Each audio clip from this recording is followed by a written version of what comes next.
I've been taking my time, taking all of your time, taking all of your time, I've been taking my time, I've been taking my time,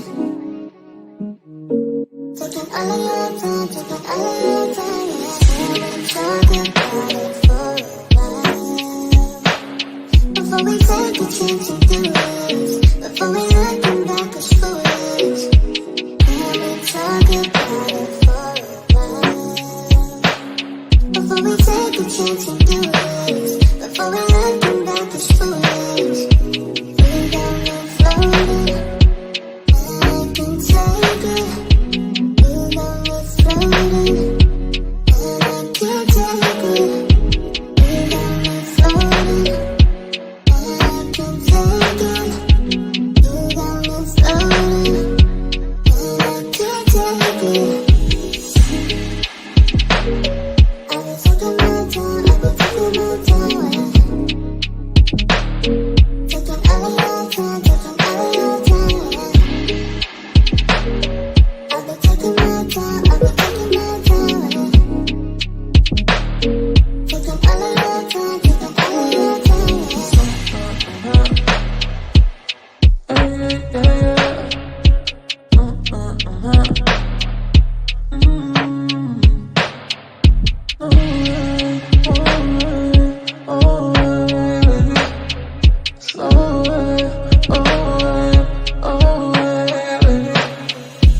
You got me floating, and I can take it.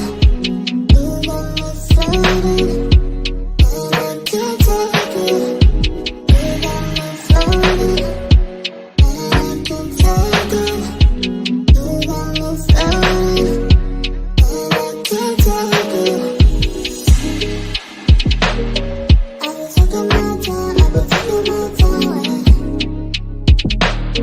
taking all of your time, taking all of your time. I've been taking my time, I've been taking my time, taking all of your time, taking all of your time.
Oh no, y'all! I've been talking this whole time. Oh my gosh.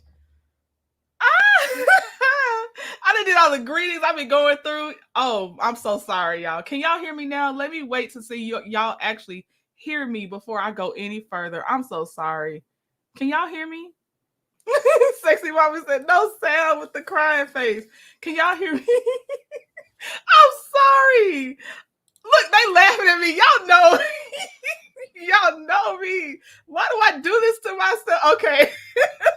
Well, y'all saw me clicking, so I won't put you through the greetings again. But you know, if I clicked on your name, I was saying hi. Bottom row, so yes, that's that man's name. We got to get into the things. I'm just gonna go back over the presentation part. Sorry, y'all. Oh man, I'm so sorry. Y'all sitting here in just silence. And I was saying, I don't know the name of this song that plays, but the channel name is South Street 24 Media. He names his stuff in a in a very generic way. So I can't never, he just named it like love song, intro song. Like he names it very generically. So I apologize. I'm putting myself in the seat. I'm in the seat. Golly. Oh, so hi. Hey, y'all. Hey, I promise I say hi to everybody in the silence. Oh my gosh. Okay, here's the legend again, y'all. One more time. Oh, let me say this part because I was spilling my heart out to the silence. Yeah, Lady Queen, y'all gotta get me. You gotta tell me.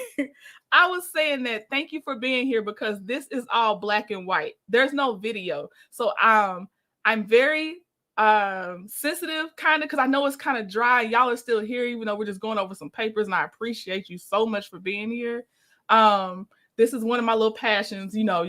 Art is one. I like doing this type of stuff. So yes, yes, yes. That's what I was saying. I was trying to say thank y'all for being here with me for this. And I was also telling Sheila, don't be out there hollering at nobody except you can holler at bottom row. So I said that.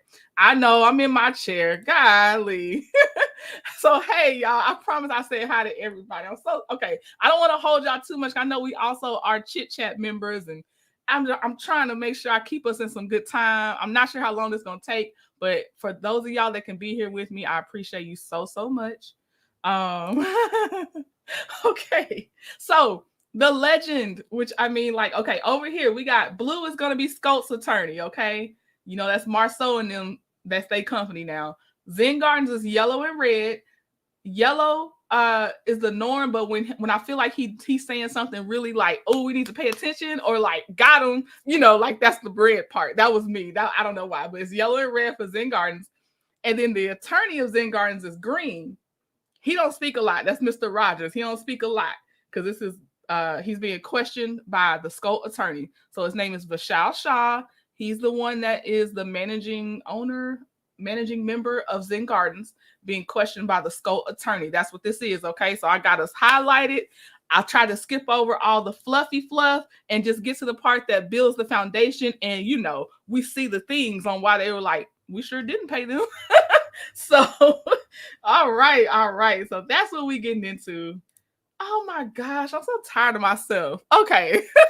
So, y'all, I just wanted to point out that, again, Scholt Industries is the plaintiff. Just remember, Scholt is the plaintiff. Zen Gardens is the defendant. Okay. And so just remember that they have a counterclaim, but they are the defendant. So when you see things representing the plaintiff, that's representing Scholt. Sheila, Trend, I know we classy, but some people I can't take. I'm team trending. I got you, Sheila. It's okay. It's okay. It's some people make it look easy to be classy. It's not always easy. I know. I don't know everything going on, but I know it's a lot going on. So I just be like, the less I know, the better. But yeah, y'all come on over here and chill out, and direct it towards bottom row. So if you got anything, put the angry faces for bottom row. So Lord. Okay, so this deposition started at 9 in the morning, and I think it didn't end until 2 something in the afternoon with some breaks. I don't know if y'all care, but I'm just trying to give you context in case you wanted to know. Hey, Arletta. Oh, okay. So let's see. Let me get to the start. You see, I'm skipping over all this that's not highlighted because there was some background they set up and it wasn't like the most important to me because I feel like it's repeated a lot, you know? So, you know, I'm like, they're gonna get to it again. I'm trying not to repeat too much. So, y'all, okay, so one thing to note, Vishal Shah is originally from India and English is not his first language. So if sometimes the sentence syntax seems a little off, English is not his first language. I feel like he's a very cool cucumber, though. I do. Like the more I read, I'm like, this man is a little cool as a cucumber kind of guy, you know? I feel like he's very smart. I could tell there was one part he was proud of how he can do his math in his head.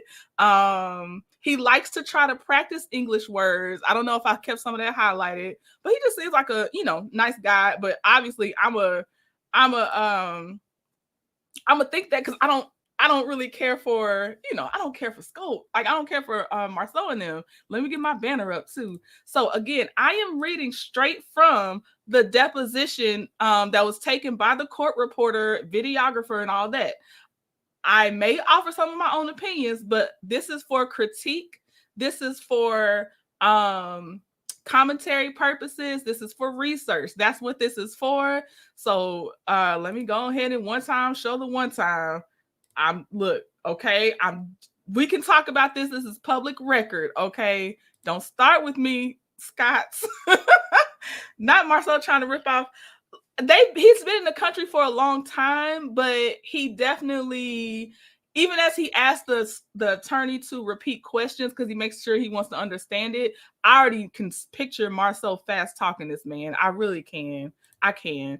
Okay, y'all, I have my own opinions, but you'll form your opinions as we go through this, and let's hit it. So I got the color, like I said, I got the color code on the left-hand side. So whenever you forget who's saying what, you got the colors over here to let you know who's speaking, okay? All right, let's get into it, y'all. All right, so first question up. Again, the questions are being asked by the Scholt attorney. Most of the answers are coming from Vishal Shah, okay? All right, so the attorney asked, and what do you do as in your capacity of being self-employed? Yeah, thank y'all for liking the video. Okay, so Vishal says, I'm a construction professional civil engineer. I work on to the various engineering assignments and also try to identify the real estate development opportunities with the group of my investors. He asked, what entities do you do the work under? And Vishal says one of them is Premier Project Management, which is an engineering consulting entity. And then we have Zen Gardens, LLC. He has Zen Retreat and Zen Living, but they don't have anything to do with this case. Moving on along. All right. The attorney says, what's your association with North Alabama? Because you live in California, you're from India, but you're obviously doing a lot of stuff in North Alabama. What is your association? I'm so excited. I'm sorry, I'm stuttering because I'm excited. I'm so sorry. All right. All right. So Vishal says, so Huntsville is a second home. I live in California, but I work in Huntsville. So you're not the only one, but a lot of people ask me that. How did you end up in Alabama? But yeah, I can say that I live in California, but I work in Huntsville.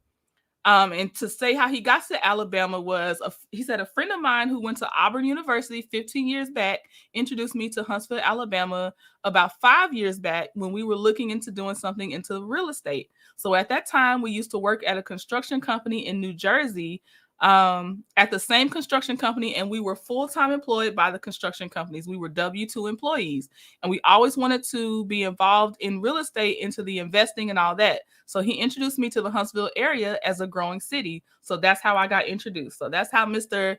Vishal came from California to Huntsville, Alabama. The attorney says, what did you do for Terminal Construction Company? He said, I was an engineer in their company. He said, were you a civil engineer or a PE? And he says, I don't have a PE license. I don't know what that license stands for, but he ain't got it. I tried to do some research, but I couldn't look up everything. Oh yeah, y'all, I'm a layman when it comes to most construction things and some of these terms. So we are all looking at this as lay people. So, you know, I don't have construction background. I know a few things, but not a lot. The attorney says, do you have any sort of engineering license or professional license? Vishal says, no. he says, have you ever? And Vishal says, no, not any licensing. Civil engineering was like, he said BS, but bachelor's. But you never actually sat for the exam, for example, in Alabama, and became a professional engineer. Oh, PE, professional engineer. Vishal says, no, I was into the different branch of the construction side, not to the engineering side where you have to stamp the drawings and get the licensing. Have you ever held a general contractor's license anywhere? No. Okay. What did you do for Terminal Construction Company? Oh, sorry. That's the same thing. Sorry, y'all. Same page. It reads from left down bottom, then go back up, right down bottom. So that's why if you see me going up, down.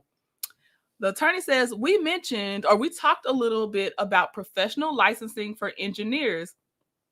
Are there any sort of general contractors or are there any sort of professional licenses that you hold or have held? He says, not that I know of. Vishal says, not that I know of. The attorney says, we're here to talk about a dispute that has arisen, of course. We've got a complaint. You've got a counterclaim over Zen Garden Apartments. All right, let's get to the meat. And where is Zen Garden Apartments located? And he gives the address of where it's located. We saw Black Titanic there. She was sitting on the steps. Shout out to Black Titanic for laying the foundation and putting this on the map, because it caught and kept my attention because of Black Titanic. So I tried to put in her comments that I was going to go into their business. But yeah, shout out to Black Titanic. Marsau never sat for that exam either. Okay, it's Kristen time. All right. Because yeah, girl, now we can't go over it today because the stuff is too long. But part 2, we're going to go over why Marsau and them are requesting that summary judgment, and they want their $200 and something K. Okay, and they're basing it off of this deposition. I'm like, I don't know, but okay. So the attorney says, do you know when the certificate of occupancy for Zen Garden Apartments was issued? And the certificate of occupancy is, so people can actually move into the apartments and stuff like that. Vishal says, so the first certificate of occupancy, he said, just to give you an idea, we have 6 structures. One is a clubhouse and then 5 apartment buildings. They were all issued independent certificate of occupancy starting or between the time from April 2021 until December 2021, every month or so. They were independently mentioned into the city. The attorney says, when did the apartment complex obtain its first tenant? Vishal says, if my memory, serves me correctly, I would say in May or June of 2021. He said, I'll have to defer to the document if you must know the date, but as of now, I can say roughly May or June. And just to clarify, he said May or June month. I'm not sure whether the lease was signed or the tenant moved in. I don't remember that date, but there is a difference. The attorney says, do you know the percentage of occupancy for the apartment complex currently? And Vishal says about 90%. He said, what's the average rent per month? And the average rent per Vishal is $1,200. And how many apartments do you have at the complex? He said 120 units. Hey, yay. But an attorney says, but approximately when did you get up to sort of the 90% occupancy rate? What was the earliest you reached that? And he said our last certificate of occupancy was around December 2021. So he said he would say roughly around the middle of 2022. And Zen Garden Apartments, what was developed by Zen Gardens? I'm sorry. He said in Zen Garden Apartments, that was developed by Zen Gardens LLC. Is that correct? He said correct. Is there a current mortgage on the property? Yes. Is it with Redstone Federal Credit Union? Yes. Is the property still owned by Zen Gardens? Yes. Do you know how much the mortgage amount is? And he said the monthly mortgage is around $75,000. The total mortgage was $16.3 million. I'm going to skip a little bit because some of this, I feel like he was, no, I can't skip this. Okay. The attorney says, you're aware that my client, Scholt, filed a mechanics lien against the property. Are you aware of that? Vishal says, correct. And that lien has been transferred to a cash bond. I don't know what that means. Vishal said, yeah. It says going back and forth a couple times. Yeah. And the attorney says, are you aware there was a transfer of that lien back to the property in just this past April? In fact, in the last week of April, specifically April 27th, and that would have been 2023, April 27th, 2023. And his attorney, the Zen Gardens attorney steps in and says it's back to a cash bond now. And the lawyer, I guess he didn't know that. He said, right, $75,000 a month. He said, when was it transferred back to a cash bond? And Mr. Rogers said last week. Mr. Rogers is Zen Gardens attorney. The witness said, yep, last week. So the attorney was not aware of that. Scholt attorney was not. He said, okay, and what was the purpose of the transfer back to the property in April 27th? Vishal says to release $804,000 to Zen Gardens LLC because we are paying a mortgage interest on that. The attorney says we'll come back to that. I don't know if they ever came back to that because now I've read the whole thing. I don't remember them coming back to that. I think that threw him off.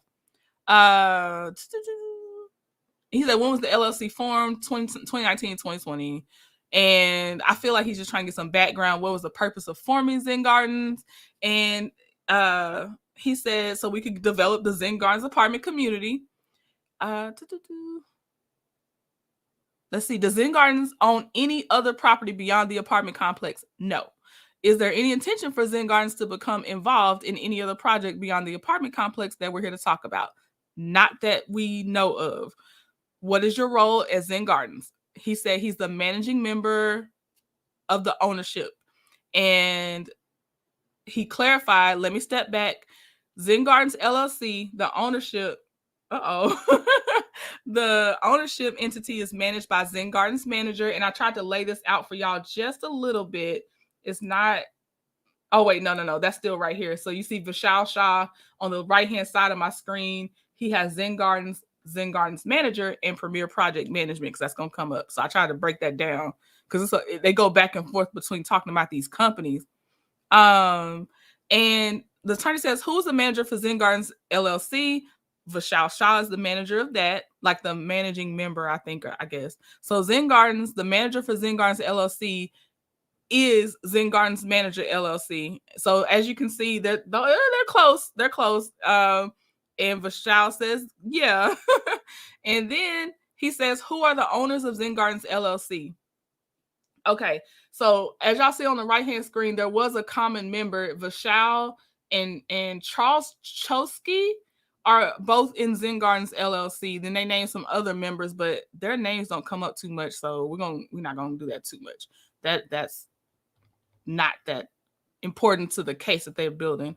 All right. Okay. And the attorney says, have those members remained constant since the formation of Zen Gardens? Yes. Have there been any other members? No. And just to be clear, you have no relation to Mr. Chosky. Is that correct? And Vishal says no relation. He said, do you have relation to Mr. Patel? He said, no. And the attorney said, well, there's two Mr. Patels. And Vishal said there are at least a million Mr. Patels in this country. So, hey, Miss Cheryl from Seattle. Hey. Vishal says Patel is like Jones or Smith. It's like one of the most popular names. Okay, let me see. Zen Gardens is managed by Zen Garden managers. Okay. And he said, just to be clear, my answer for the record, I don't remember exactly our operating agreement where my name personally has spelled out into any position on the Zen Gardens, but I don't remember that. But just in general, as a whole, before that, it was a construction, and there was a separate contract of the construction management between my entity, Premier Project Management, and Zen Gardens LLC. The asset management fee started somewhere from where the first building got occupied. And in general, it is 1% of the total capital contribution required for the property.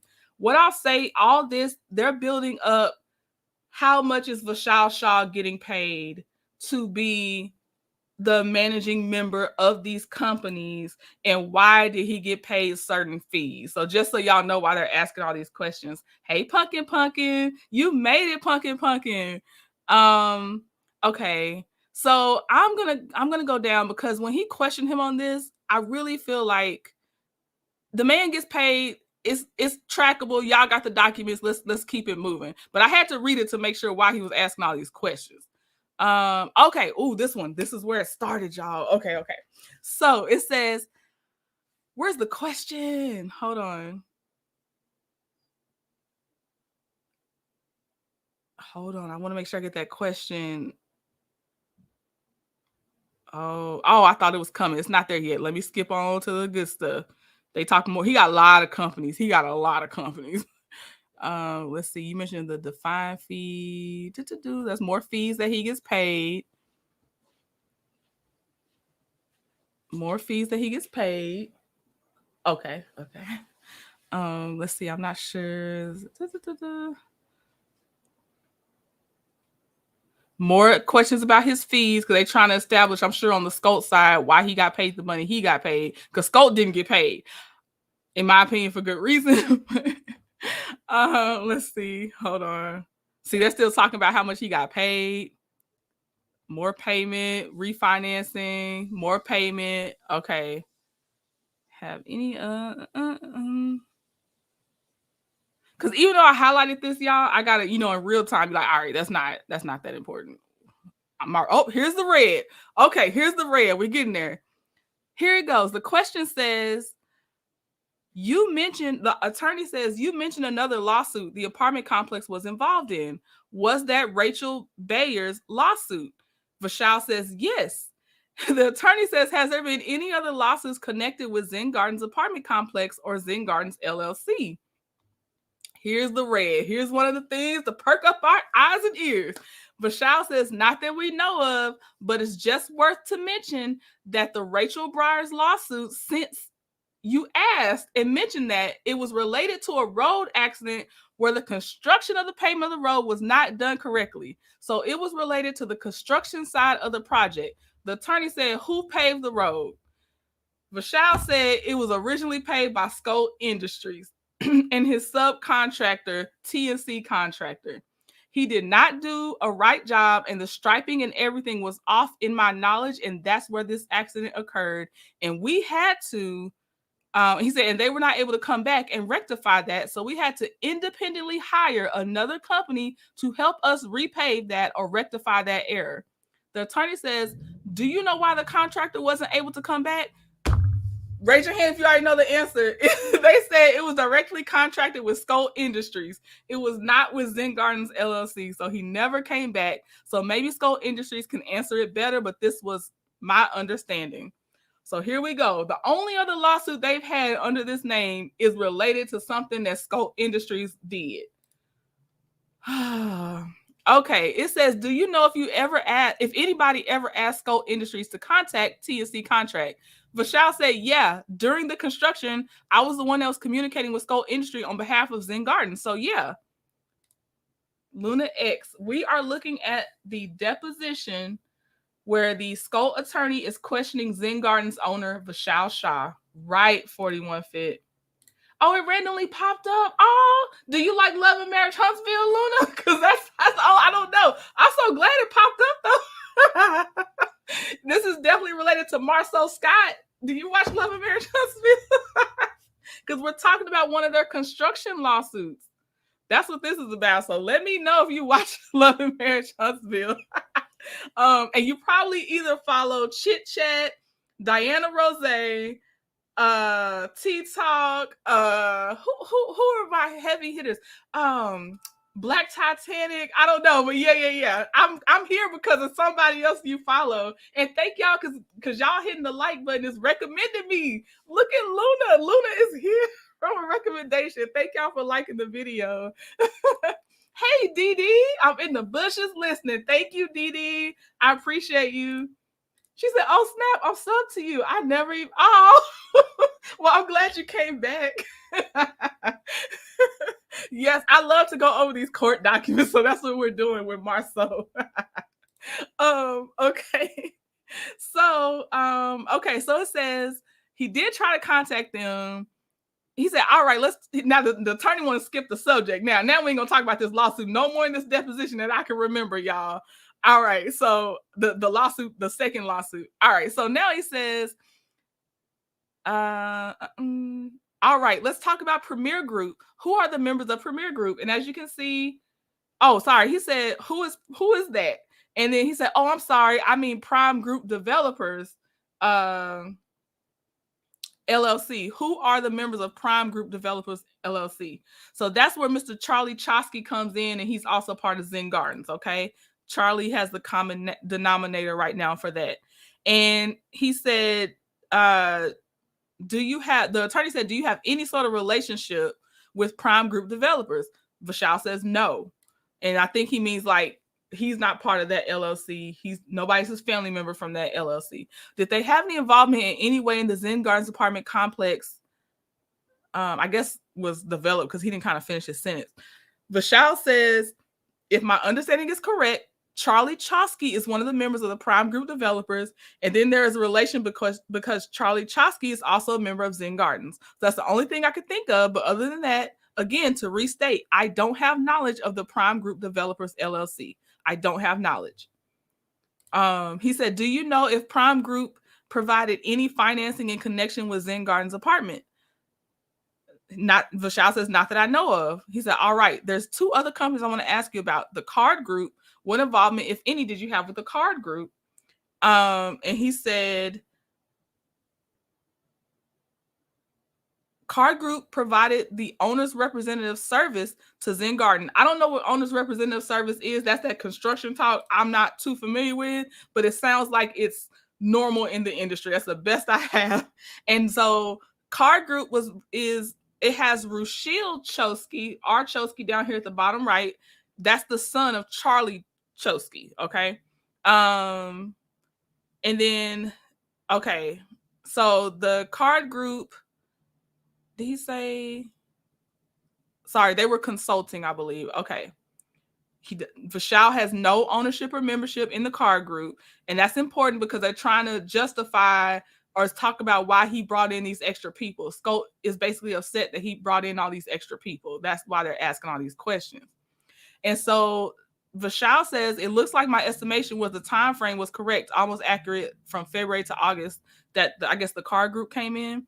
Now, here you go. Why was the Card Group brought on as the owner's rep during the time frames you described? And then so Vishal says, in or about October or November, when we started feeling that our contractor is not performing, and the contractor being Scholt, we had to bring Martin and Kobe to supply the skill of on-site supervision. Did I put them in here? Okay, so there's on the right, it changed just a little bit for y'all on what those companies kind of do. But so Martin and Kobe, on-site supervision, which is a superintendent and property management for the project to complete the project in a timely fashion. Because we all know, I'm sorry, y'all, general knowledge is we don't see what Scholt completes. If y'all could tell me something that they, as a pattern, have completed successfully and on time, let me know. And it says, at the same time, we decided to have our local owner's representation on the project as well to oversee the construction operations and being an owner's rep since I was in California. Okay. And he said, he clarified that was October, November of 2020. And the attorney said that would have been when C was ongoing. Is that correct? And Vishal says, yes, C was ongoing during that time. And the attorney said, was that the reason you were in California? And Vishal said, I used to come every month to Huntsville during the construction of the project, but he lives in California. So remember that. Hey, Terry T. Baby Davis. I liked the video and forgot to speak. I got caught up listening. Hey, that is okay. Thank you for being here. And then he said during C, California had the lockdown from March to somewhere in July or August, so no one could fly in, fly out. But as soon as that lockdown lifted, I started flying back to Huntsville because you remember, I live in California. I work in Huntsville. And this was my first project as a developer. My visit was necessary. And during that time, in September, October, we started feeling that our project is not going according to the way it should be. So I started frequent visits, and the C restrictions were a little bit light at the time, especially for travel. I don't think they've ever completed any job on time, not even their own home reservation. I forgot about the home reservation. Home renovation, Deshonda. Thank you. Oh, wow. They failed to fulfill the contract. So that exactly 4150. This is where you're going to keep hearing the phrase cost overrun, not on time. As I put on my thumbnail, misrepresentation, I think it's going to come up. Yes, 4150. They basically, yes, 4150. And wait till you see that summary judgment the next time we can get together. It's probably going to be another, I don't know when, because we're going to need some time to go through that too. So y'all can really, I'm like, no, you didn't. I see their angle, but I'm like, I don't think that's gonna work. So then the attorney said the project notice to proceed was issued in March of 2020. Is that correct? And Vishal said, I think the notice was issued the first week of March. And if I remember correctly, C occurred somewhere around the second half of March, after 2 weeks, 3 weeks, something in that range. Okay, now we got Papa Jack's. What did Papa Jack's have to do with this project? And y'all, at one point, he accidentally called it Papa John's. Wowzers, the timelines weren't timelining, right? 41 Fit. They cost them people so much extra money, right, Deshonda? Right. Oh my gosh. Okay, so Vishal says what happened was Alan, that's Papa Jack's company, is owned by Charlie. Oh, so sorry, Alan is the name of the attorney. So Vishal said what happened, Papa Jack's company is owned by Charlie Chosky, in my understanding, and while Card Group, through Rachel Chosky, which is Charlie's son, started helping on our project in February 2021 as an owner's representative. And at that time, Zen Gardens had to pay all the vendors and subcontractors directly. Okay. Doggone scanners. I know. I know. Scanners, Mary. Here's my next red part. And Papa Jack's was helping us make payments through their credit card, through the local things, because each and everything, this is him speaking, each and everything that, kind of in my understanding, we had to do on our own because the contractor was not performing. So Papa Jack's was helping us with their credit card to make those purchases for the project, and Zen Gardens used to reimburse that and allocate to that particular trade. They had to, at some point, and they're gonna clarify that later, but I want y'all to know they didn't bring on Papa Jack's in the very beginning because the money was supposed to go to Scholt. Scholt reimbursed the local people, and at some point they had to skip Scholt and just pay those people. That's why these extra companies are coming in. Now, yes, are you gonna use your people you already know? Yes, that's why there's such a close-knit thing with all these names, in my opinion. The scanners are getting exposed. I'm telling you. Okay. Back up here to more red. And then he said, during that time, we also, Zen Gardens, had to also open the business account with Lowe's Improvement Store to procure the stuff directly that was required. Okay. Let me see. This was a little bit too much with the invoices because they're gonna get into that again later. So let me make sure I'm trying not to keep repeating too much with y'all. Okay.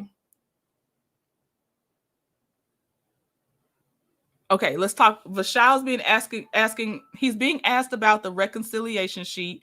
And he says, so the reconciliation sheet includes the detailed project costs spread out between entire trades. And by trades, he's talking electrical, plumbing, stuff like that, right? He said there's hard costs and soft costs. He said, now these costs are part of the hard costs. I don't remember which trade that goes to, but that's part of the reconciliation sheet if that's what you're asking. So he's, the attorney's showing him papers as they talk. The attorney says in the second page, which is marked Zen 1344, do you know what Papa Jack's gas station is? That's terrible. They couldn't even pay the people. 41 Fit. That makes sense to me, allegedly, just in my opinion. I'm not auditing them. That's why every now and again they could stunt, because the money was coming at some point from Zen Gardens or whoever they right now are doing projects with, and then it wasn't flowing down. So that's probably how they got a little money to stunt every now and again. And I'm sorry, but this sounds real similar to Joy's story. It really does. The chandeliers. Can we talk about the chandeliers and everything else that poor woman, so real familiar. So Vishal says, so basically, if I remember correctly, we had to rent the equipment or the trucks for our project in 2021 outside of Scholt Industries. And they used to get the diesel because the equipment needed the diesel or the gasoline. So they used to get that from their gas stations. And he's talking about Papa Jack's gas station. They own a gas station and they used to get that, but I think that was for the diesel thing they're required to operate the equipment. So that's where Papa Jack's gas station came in. SMH flexing on other people's money, allegedly, Christy, allegedly. And so the attorney says, so that was a gas station that's owned by Charlie Chosky. Vishal says, I'm not sure, but in my understanding, they own a gas station at the corner of Balch and Gillespie in Madison. So if I read this correctly, I may feel, and I'm not 100% correct, but that diesel was probably procured from that gas station. 41 Fifth said, good point. Stunt and buy bottom row teeth. What is it? Bottom row so? And Mush Face Marsau had the nerve to try and sue them. Pumpkin, that's why I'm like, y'all, we got to look at this. We got to look at this breakdown. I'm like, this is what we knew. It's just putting more detail in what we already knew. Because I feel like we already had the general idea of how they've been accused of operating, right? We knew. This is just breaking it down in some real numbers to me in another timeline. So then Vishal says, but I must say that this was my first deposition as a legal. I've never been to any legal matters or anything. Poor thing. He said, but you're making this as very casual and very nice. So thank you so much. And then this is Vishal's attorney in green. He said, yeah, he's trying to get you to drop your guard. I love his attorney. His attorney don't speak much, but yes, bottom row. So his attorney don't speak a lot, but I was giggling a little bit every now and again when the attorney did choose to speak. So then back to Scholt's attorney. It says, Mr. Shaw, I want to talk a little bit about the project that we're here to talk about and the construction of that project. And where I want to start is talking about the project management. Okay. He said, did Zen Gardens or anyone associated with Zen Gardens have any responsibility for management of the construction process? Let me see. It's just a shame on how they took these people money and turned around and sued them. And they opened up a can of worms, but with the wrong ones. Allegedly, Mary. I just have to keep saying allegedly because they ain't got their ruling and judgment yet, Mary. But girl, girl. Woo, I gotta keep that banner flowing because it is. I have so much in my own opinion. I have to remember keep saying it's my opinion though. Oh my gosh. Okay. So Vishal says he hold on, let me see. So one of his roles was he was overseeing the general contractor from the ownership side as a construction manager. So that's one of his establishments of his roles where he was collecting his fees from the companies. Okay.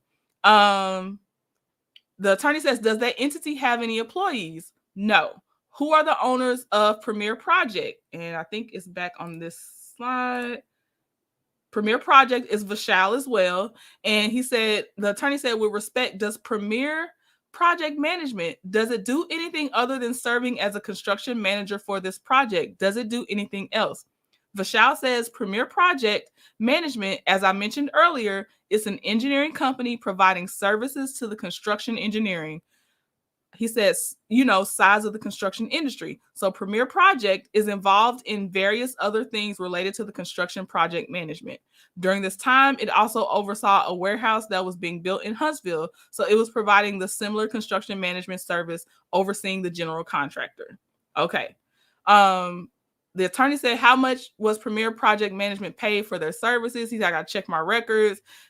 It's more fees. So basically they got down to the part where he said approximately $250,000 for 12 months is how much his company got paid for their role in that project. Oh, let me see. I got comments. I forgot to put in my opinion and allegedly. Mary, I bet Zen Gardens got Marsau sweating. I don't know, Sylvia. He should sweat, but I do be like, I don't know if he actually even gets it or Marsau thinks he's the smartest person in the room is what I'm trying to get to. So I don't know if he sweats because I think he always think he's got it. You know what I mean? Madam Marsau still doesn't have any top teeth, but has my money and bottom teeth looking like old Papa Doo-Wop. He too cocky. Yeah, not Papa Doo-Wop. Yes, too cocky in my opinion. Okay, so they got to his stuff. It said he received more than $250,000 because the project got delayed. It went over the 12 months. And best estimate, his attorney, Vishal's attorney said, best estimate as we sit here, maybe about $350,000. Okay. We're gonna get back salary. The salary is good. He's getting a salary. That's part of the summary judgment request from Marsau. They're like, they got paid, but we didn't get paid, basically. Okay. So here we go. Getting to some red. So let me establish this. It says, what was Martin and Kobe's role? Let's get back to Martin and Kobe. Martin and Kobe, on-site supervision, okay? Oh my gosh, y'all. I was cracking up when I read some of this. He's so smart until he dumb. Right, Mary? 5.5 million would make me sweat. I pass out. Me too, Sylvia. I ain't got it. It says Martin and Kobe was brought on to the project to supply the right skill set, a superintendent, and the project manager for the project, which the project was lacking. So Martin and Kobe is a fix, y'all. Just so you know, they weren't initially supposed to be involved. This is the fixing part of it. So Vishal says, so they provided the skill set to the project. And then the attorney says, what's the difference between what Martin and Kobe was doing as project management and what Premier Project Management was doing? Vishal's so nice. He said, awesome technical question. Let me explain. So Vishal says, being a project manager, you typically oversee the accounting part of that into the making payments and everyone and oversee the superintendent and the project manager. So Premier was overseeing the project manager and superintendent, which from my understanding was Martin and Kobe's company. Okay. He said, Vishal says, so you are basically on that side. So while the contractor, and I'm trying to read it like he wrote it. So while the contractor saw while we replaced or we got the new superintendent and the new property manager from Martin and Kobe, they were handling all the on-site activities, coordinating all the trades with the subcontractors to make sure that the projects move forward correctly. So the superintendent role and the project manager role. He said, now Premier Project Management, which is Vishal, was accidentally assigned to pay every contractor, every laborer, every trade directly, which was supposed to be the general contractor's responsibility. General contractor is Scholt, unless otherwise stated in the contract. And the attorney said, you said accidentally assigned. What do you mean by that? And this is where his English is not his first language. So this is where he explains, and this is where we get some more red. Marsau didn't have the right skill set, Sylvia. He's literally saying that in this deposition. That's exactly what Vishal is saying. So he said, since the contractor failure, and that is Scholt, that we identified in November, December, all the subcontractors were also a little bit frustrated because there was no on-site management and the coordination with the right skill set between the different trades, like after which trade which goes in towards the sequencing. So like if there's a frame, then there's maybe plumbing next. Then they had no order. He said they were coming to me directly. Hey, can you take care of the payments? Now, during that time, we initiated an audit with the Scholt Industry to make sure its accounting is proper. And we did not get success during that audit time. So we were not sure if we were paying Scholt Industries directly. Is it going to their subcontractors to make sure that everyone gets paid? Or he said bid. I don't know if he meant paid. So we had to take the charge of making payments directly to the subcontractors and the vendors to make sure that our project gets completed on time and within our budget. Let me read. Mary says he didn't have the right skill set because he's a con artist and doesn't know anything about business, just scanning to get what he wants, just thieving. Hey, to Latrice, good evening. Way over his head. Yes, that is amazing. Right. The attorney then asked, this is Scholt's attorney in blue, did you, before the project actually commenced construction for the notice of proceed, did you, as part of Premier Project Management or otherwise, negotiate directly with subcontractors? Vishal says, we did not have any direct contact with the subcontractors. Zen Gardens apartment bidding process was a bidding process for the general contractors. So Scholt Industries was one of the bidders alongside with 2-3 other contractors that bid on the project. So Scholt Industries was awarded the bid for the project based on that lowest responsible bid that he had qualified in his bid based on the representation of his capability of doing the project. And those bid packets, that's where the contractor tells you that they can handle, the job. That's why Mel hopped, ran, and went from these scanners, right? Thank you, 41 Fit. Thank you. I was like, I hope I can keep y'all trying. Woo! So the attorney said, so the question that, did we negotiate any bids to the subcontractors directly? Not negotiated any bids, but I was able to meet Oh, I'm sorry. That was Vishal. Vishal's, I got the color wrong. Let me put that back. So Vishal says, so the question that, did we negotiate any bids or subcontractors directly? Not negotiated any bids, but I was able to meet a few of his subcontractors during my visits or during the bidding analysis process. So that was what that was. And that is fair, because doing on-site visits for something like this, that makes sense. Exactly. She knew they were crooks, liars, and things. Okay, so then the attorney says, prior to the construction project commencing, did you meet all of the subcontractors of Scholt? And he said, I met a few. The attorney said, did you negotiate pricing with any of those subcontractors? He said, not directly. Sorry, I'm correcting some of my colors as we go. Not directly. And then Vishal says that was because we are contracted with the general contractor Scholt Industry. So during this, before the commencement, the process is typically called the pre-construction process. I wish I had somebody in construction on here that be bidding. They really almost ruined her brand by association. Right. Yeah, thank y'all for liking it. Thank you for matching the views and the likes, y'all. So during that bidding, negotiating, everything works, right? That's what Vishal is saying. Everything's good. So when we felt that Scholt Industries is the lowest responsible bidder based on his bid and the sets of qualifications at that time, since Mr. Scott personally did not have the experience to do this kind of project, and I come from a construction background from the Turner Construction, we were working, I was helping him, like, hey, how can we reduce the cost down? So whenever he asked for my advice from my construction industry background, I had an input on that, but at an extent, not directly negotiating, because we were sure that we were going through the bidding process and we contract with the general contractor only. So I will clarify, because I've already read this whole thing.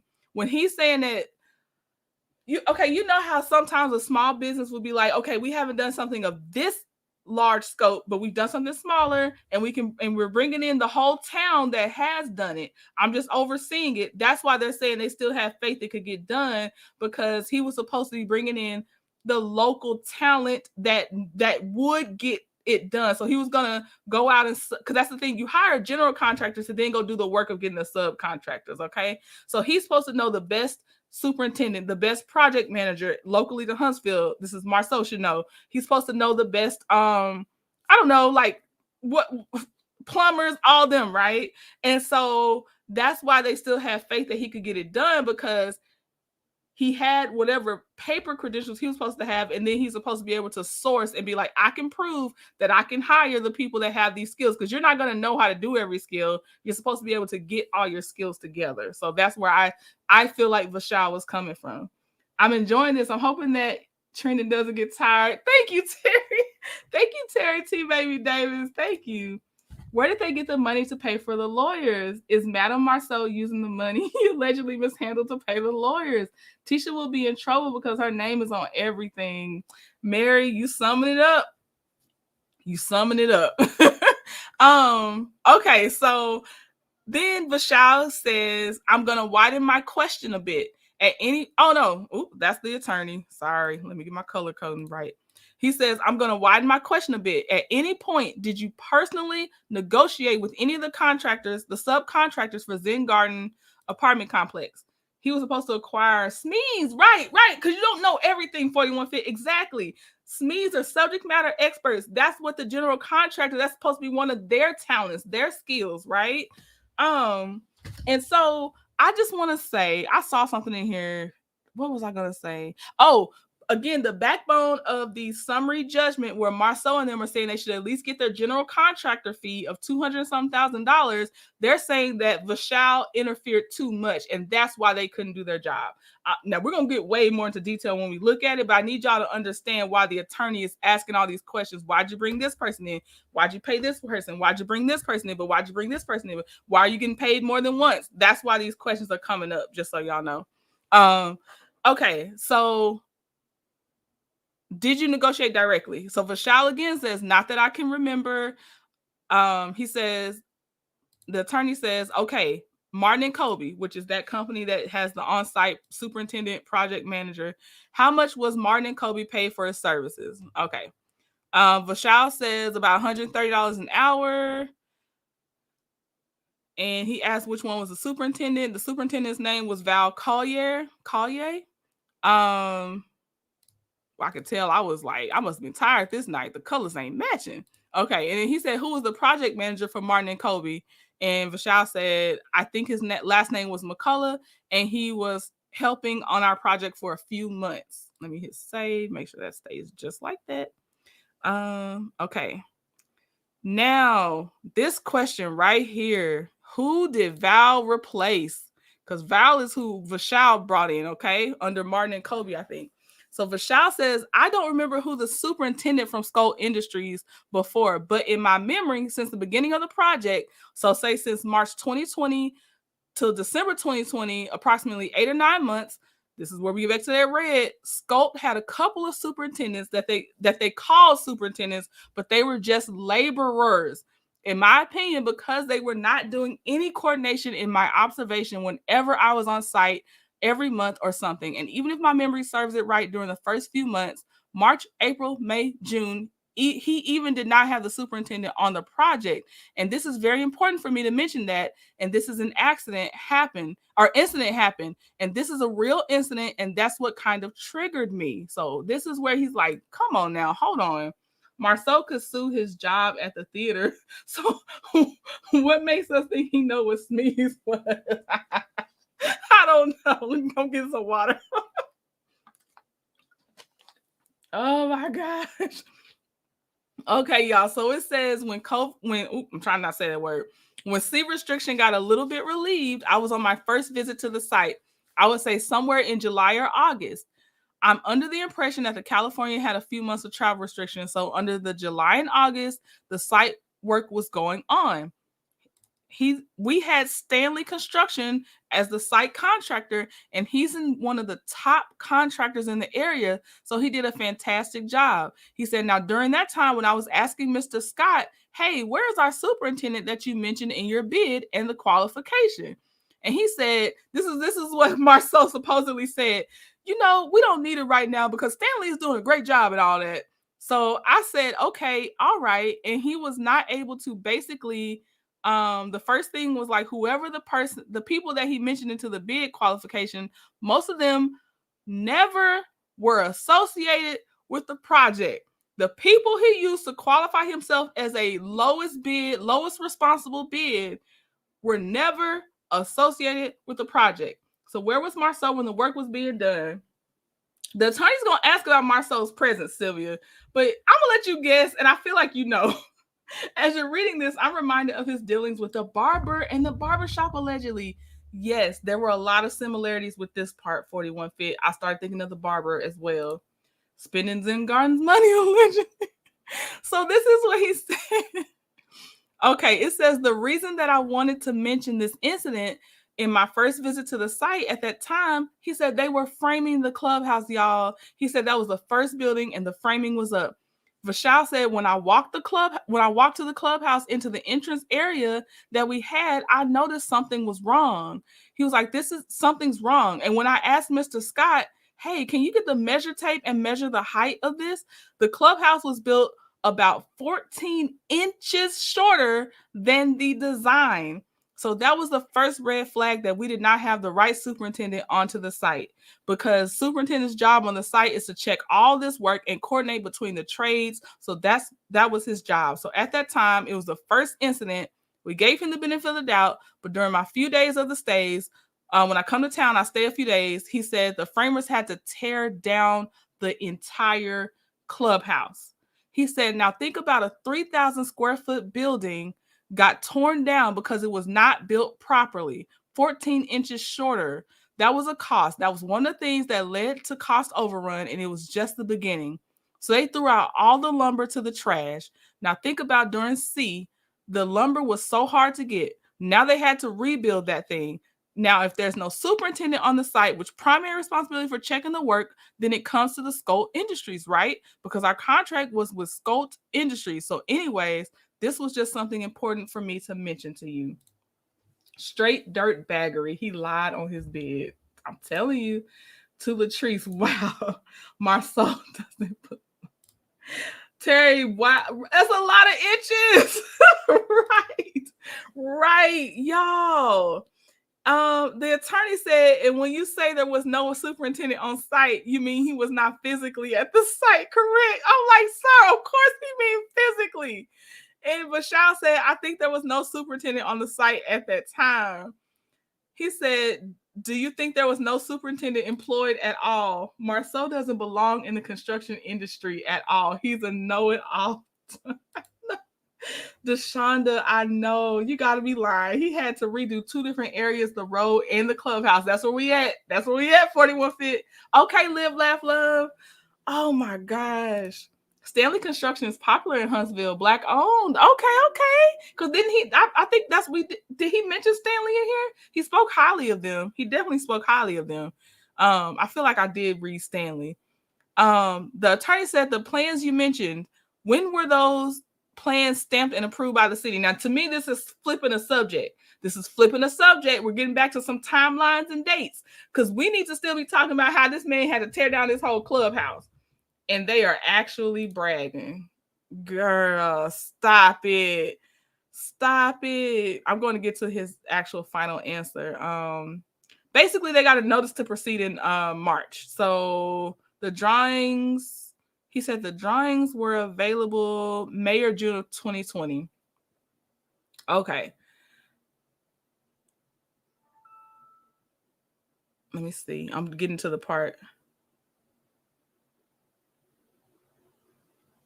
Hold on. Okay, this is important to me. He said, when you sign any construction contract, the drawings date, one of the most important things that always mentioned into the first page or second page, because based on the drawings, contractors bid the contract, the project. I think the Scotts, because there was a typo on the date, the Scotts were trying to say the drawings weren't approved until a year later, when actually they were approved a year before, because that's how they got the bidding process started. And I think they're leaning on a typo. Like, that's crazy to me, but I think that's what they're trying to do. He said the drawing was ready. He said that's not accurate, that the drawings were not ready until May or June, because why would a contractor sign a GMP contract in February if the drawings were not ready? Which makes sense, because you don't know what you're bidding on until the drawings are approved, because if the drawings aren't approved, that could be changed and you would have to change your bid. So I get his logic on that. Because of Marsau's negligence, it's costing businesses more money.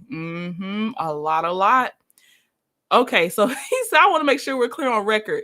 Is it your testimony that as of the date of the contract was signed, I believe February 2020, that there was a complete stamped and approved set of drawings? And so Vashal says, I have to look at my dates, but I'm 99% positive the drawings were approved in 2019 because, again, you need that to break ground or move dirt. That's basically what he's saying. Like, yes, I know he has to say it for the record, but we get you, Vashal. Let me see.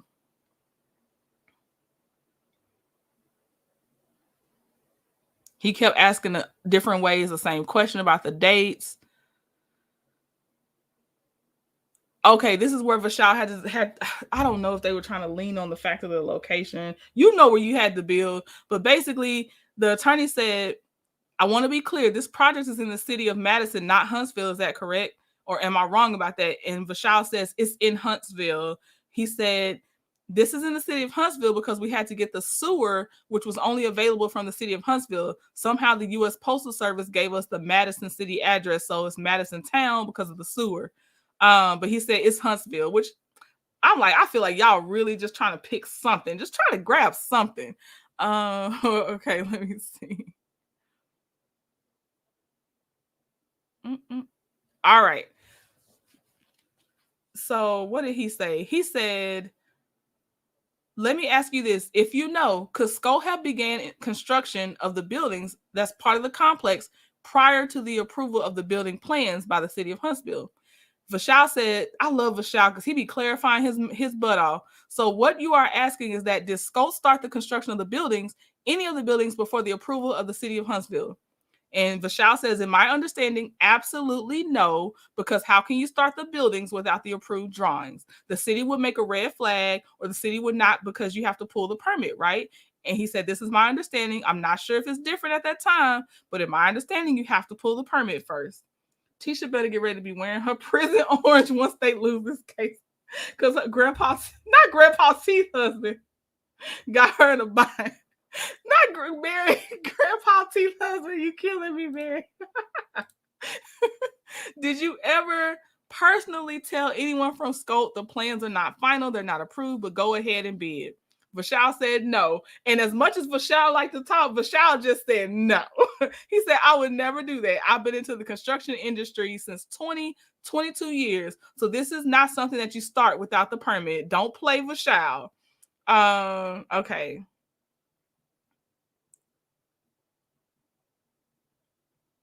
Let me see. We got to go through that. Okay, yeah, we'll skip. Here we go, some red. Okay. Do you remember who was replaced or supplemented as Scholt?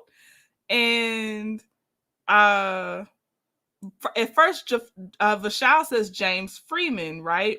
And then the attorney clarifies, I'm referring to the project manager, and Vishal says, oh, no, not project. He said, James was not the project manager. So hold on, let me step back.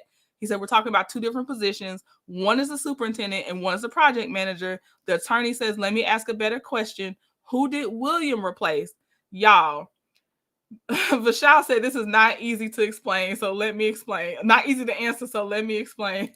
They lost already. Mary, I know. Oh, yeah, give Mary in a timeout in the chairs. Go ahead and give her a warm hug and a snack.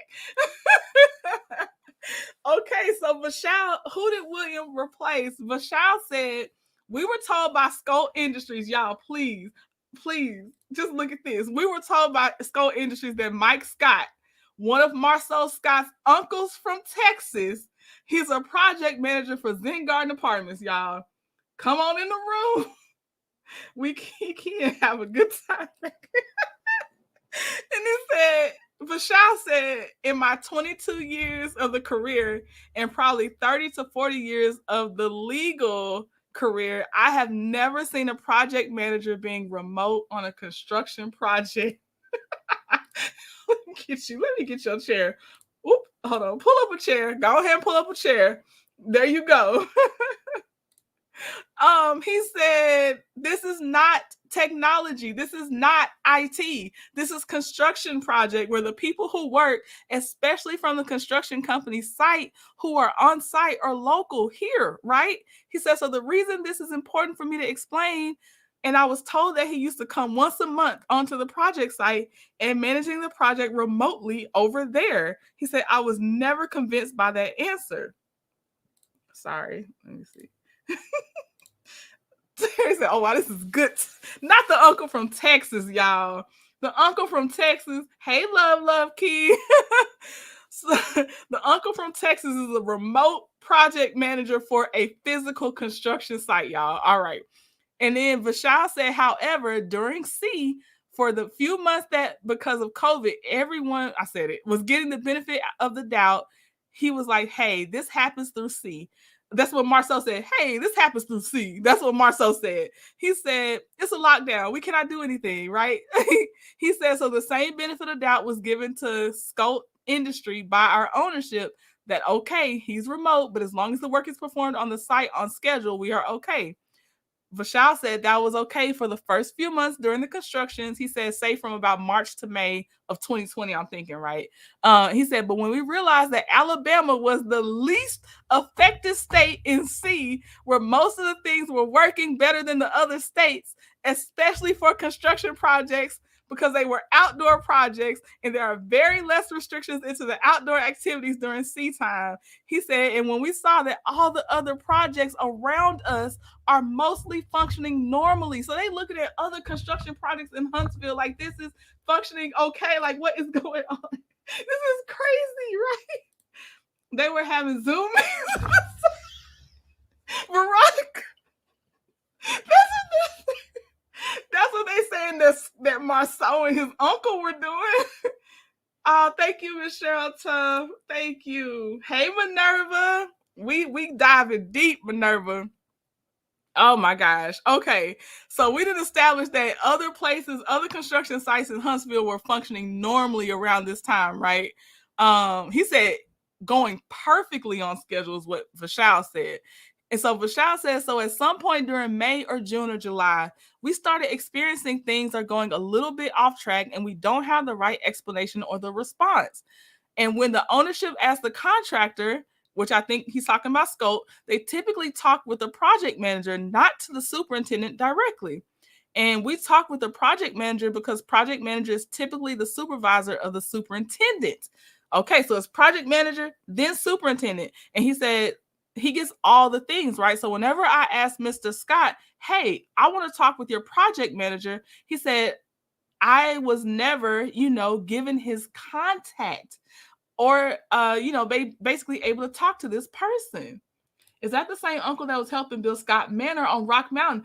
I don't know, because I thought that was going to be somebody in Alabama, but it could be Pumpkin, because I swear when he said uncle, I was thinking that same thing. I was like, is that the same uncle? Oh, Minerva.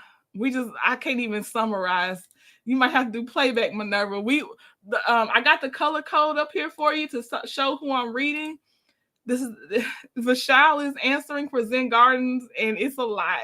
Oh, Uncle Grandpa just lying his newly bought teeth off and swindling those businesses. Wow. Right. Minerva, you're going to get in the groove, though. I'm telling you, girl, it's a lot. Okay, where are we at? Oh, Vishal said, Mr. Marsau Scott was my only contact from Scholt Industry. Well, it would have been him or Tisha, in my understanding, right?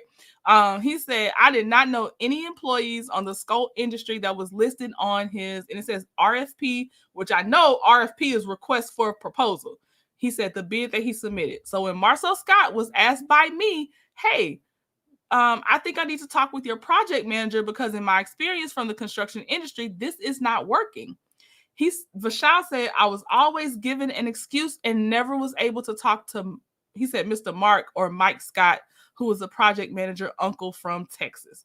He said, one day I remember I got so pissed after asking for a couple of months that, hey, this is not going well. This is affecting the other trades because the other contractors were calling me directly. This is where he said it. The other contractors were calling directly. Alabama was still working. Right, Sylvia? That's what he's testifying. That's what he's saying. They were fine. Hey, Mika. Okay, Mika. Good to have you here. Minerva, you want your seat in timeout? You want just pre-get in timeout? I got your seat saved. So Mushmouth was walking around with his uncle on FaceTime, showing the site to his uncle. And that's at best. Pumpkin, you still, to me, giving too much credit, Pumpkin. I don't know if he even showed him the site. In my opinion, that still takes some effort. I just don't see it. I don't see it, Pumpkin. That buffoon Tisha doesn't have a say in the business. No one spoke to her. And I always go back to the part when Marsau's talking to the guy that Black Titanic always said was living in that trailer out there with them, the one that took over Tisha's desk. I always go back to when Marsau said, I don't tell Tisha, I don't really want to go over the line items with Tisha and the expenses. He said something because she'll question it and she doesn't know my process or something. And I just keep picturing that every time I see stuff like this pop up. Miss Island Duncan, woo, Lord, let me warn folks in Texas, Uncle Scott is a janky contractor like his nephew. Oh. Okay, hold on, let me get a sip of water. Okay, y'all, okay. So, Vishal, like he said, he pissed at this point. He said on record, I was pissed. And so he said, this is affecting other trades. We need help. And I was not getting the right response. He said, one fine morning, I got a text message on my phone that Mike Scott, the uncle, the project manager, is no longer associated with the company. And he said, that was a serious kind of shock to me that made me think, on the record here in front of the camera, was he ever associated with the project? That guy, Gino, has left. This guy has his own business. I got you, Mary. Yeah, I know he left. He did leave. He did. I just laughed because Black Titanic said she think he was living in that trailer for a little bit. Yeah, Gino got out of there. Yeah, please hit the like button. Thank you, Miss Island Duncan. Thank you. Vishal said, I had the great doubts about that. And he said, was he ever? He said, so to answer to your question, sir, who did William McCullough replace? So I would say Mike Scott, in my memory, he said he was the said project manager on the site. He said, I'm not sure the exact month, but his association was disconnected somewhere in July, August, September. However, right after that, I was okay that, hey, if Scholt Industry as a whole is okay to manage the project with the superintendent while he's looking for the new project manager, he said, so they gave him 2 or 3 extra months to find another project manager. Fast cars, trips to Africa, loose women, etc. is where that money went. I see you, Terry, too, baby. How did Marsau try to scam someone from India? They are, Veronica, you know, a lot of countries got their people, Veronica. That's what she thought. Black Titanic knows now. But Black Titanic knows now. Got you. Okay, Mary, got you. Gino probably saw how Marsau worked and fled quickly. Right. What did he say? He gave him 2-3 extra months. He said, but by the end of November or mid-November, when we found out, or when we realized we gave him 2-3 extra months, we don't see any results. There's no project manager on the site. At that time, we decided to hire Martin and Kobe. So that's where Martin and Kobe came in as an extra cost to help us with the skill set people. He said, meaning the superintendent and the project manager, because in my understanding, in my experience, the project of this size needs a superintendent and a project manager to execute properly. I'm like, at this point, what other questions do you have for Mr. Vishal Shah? Because I'm sorry. I'm so sorry. Like, do you hear this? Gino isn't a fool. He has to keep his reputation. Yeah, it seemed like he got his butt out of there. He said again, I only knew Marsau Scott as Scholt. He said, because all the other people were coming and going, and they were like laborers, but they were calling them as a superintendent. He said, do you remember if you ever suggested to Marsau Scott or anyone at Scholt that Mike Scott should not be the project manager? He said, during that time, knowingly or unknowingly, I might have said into the telephone conversation, hey, this is the time to replace him if he's not coming to the phone, if he doesn't have the facts of the project or the real updates of the project, then this is the time for a replacement. I might have said that. I could see that.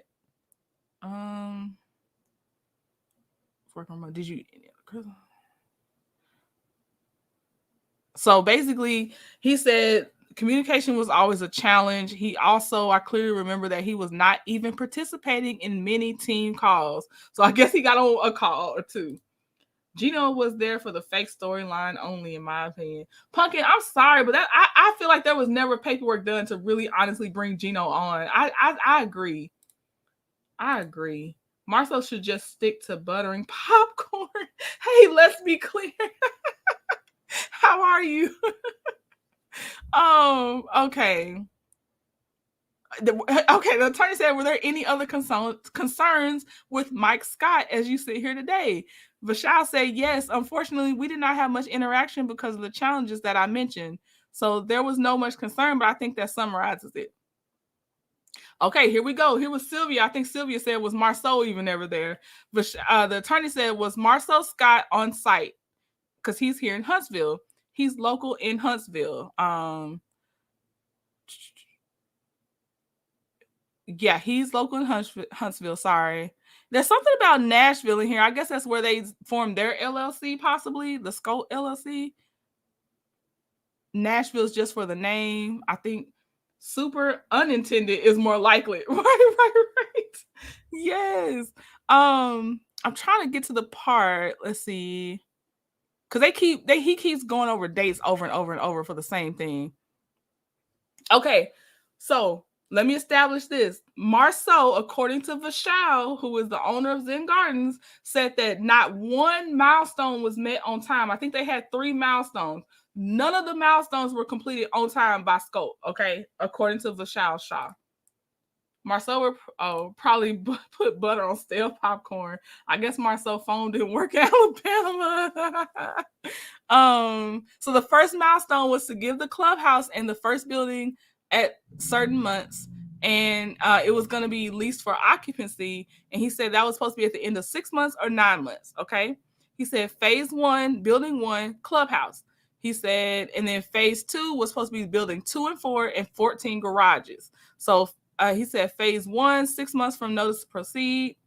Let me see. Second milestone was 9 months. And I don't know if he said a third milestone was 12 months from that time. That was the milestone timelines they had. Mel said in that group meeting, Marsau, what have you ever completed? Or she said, complete a project. He is incapable. Okay, thank you for putting that in there, Miss Island Duncan. You know how sometimes before there's more context, for me anyway, sometimes things don't register, but boy, that sticks now. That sticks now. We got Joy, the veteran. We got the Barbers. We got Zen Gardens.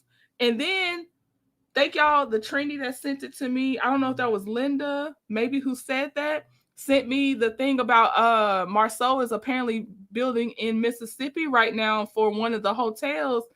All I said was, I'm just gonna wait for them to file a complaint and we shall see. Marsau is lazy and want easy money. That's what it looked like. Let's see. Excuse, I'm about to sneeze. Hold on, sorry, y'all.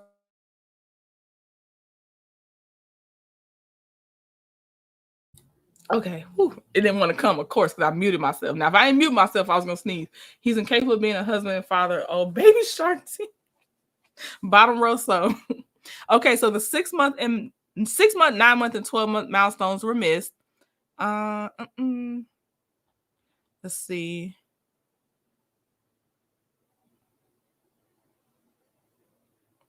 Oh, and they're also trying to say, because this is Vishal's first apartment complex development, right? Marsau and them are trying to say that he was inexperienced and he got in the way, just so y'all know. That's me summarizing what I feel like they said. Hold on.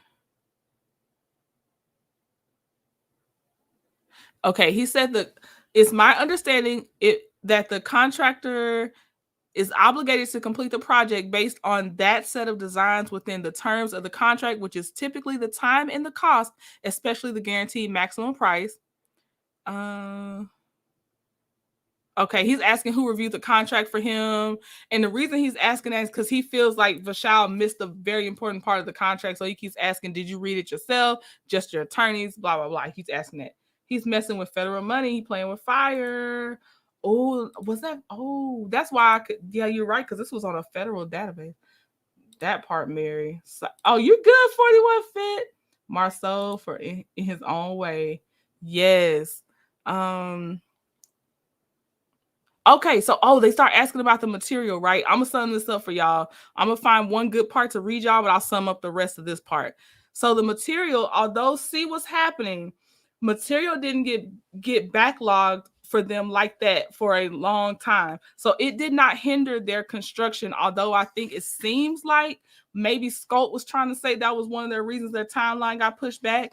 But Vishal was like, when he finally went to the subcontractors directly, they had their material. They were good to go on their material. I'm trying to find it, but I just want y'all to know that in case I skip over it, because I'm trying some of this. I'm like, okay, I highlighted a lot. Sorry about that. Okay, is this it?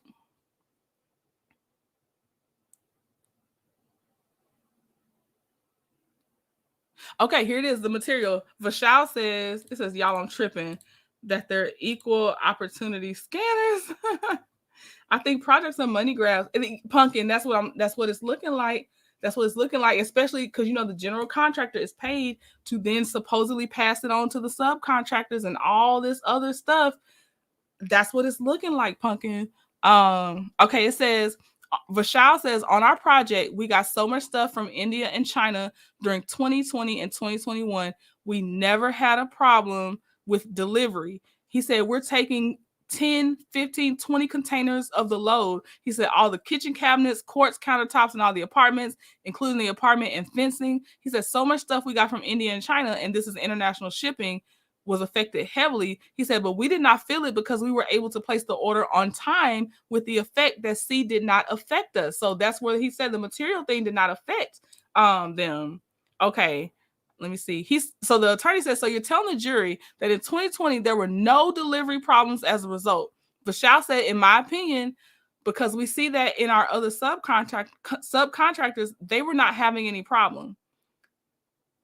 Let me see. Martin and Kobe were not terminated from the project. Let's see.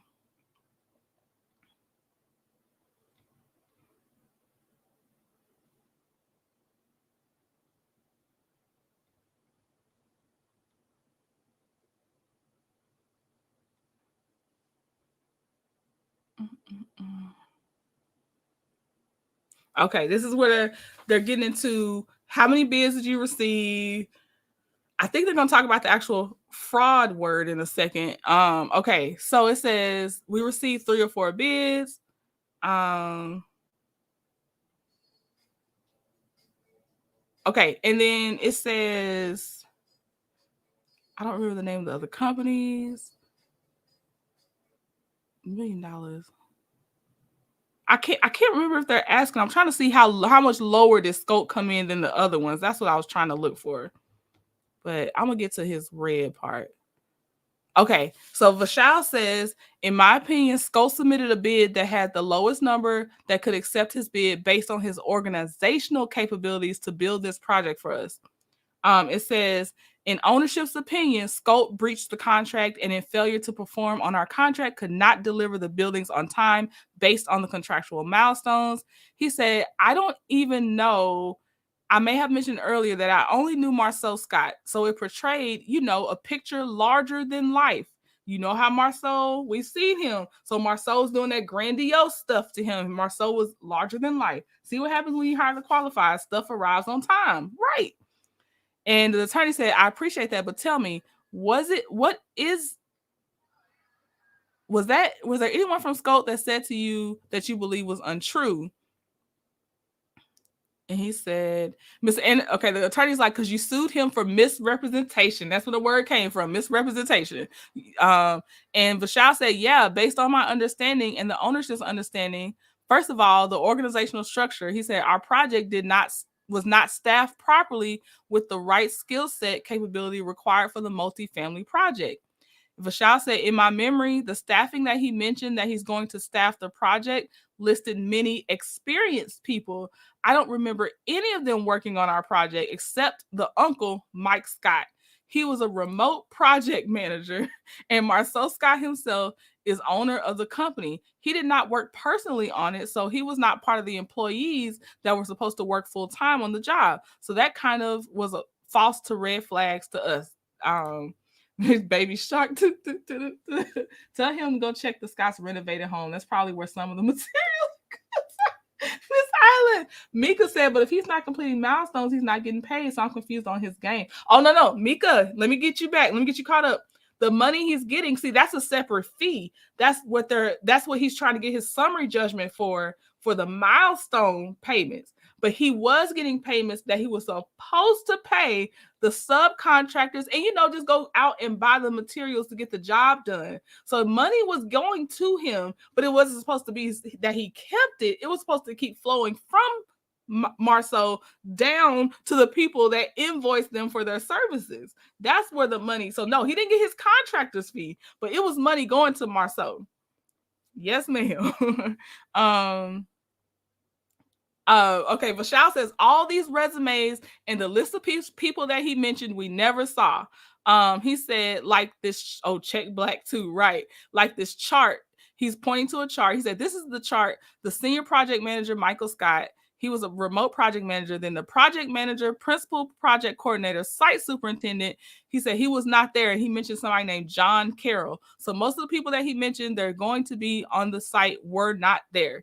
He said, and this is the first red flag to any construction project, including ours. If you don't have the right skill set onto the project, then how can you execute any project? Hey, Robin Davis.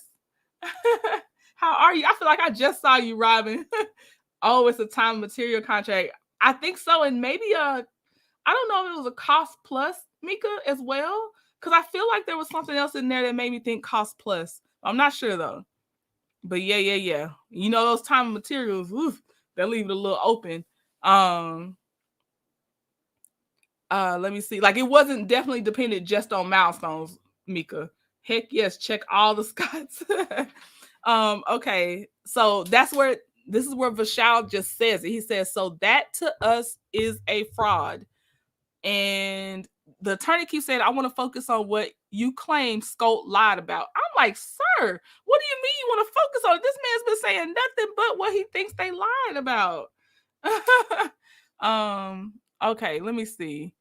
Vishal says, I would say, as I have been saying since the beginning of this deposition, that Scholt failed to perform on our project in a way that he was not able to deliver our buildings on time with the right quality. He said another thing, Alan, I wanted to mention, Alan's the attorney.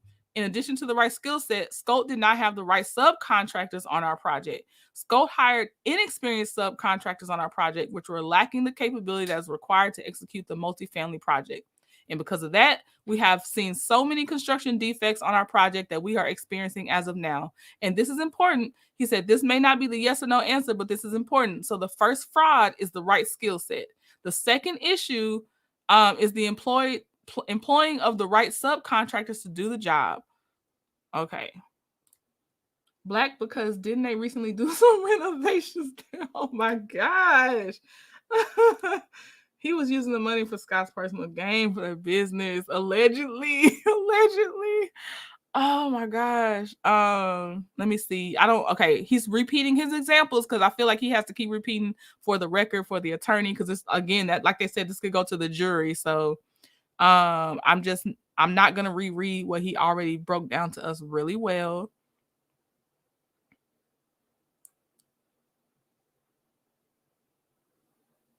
And he said, he's like, look, because the attorney keeps saying, what was the fraud? What was the lie?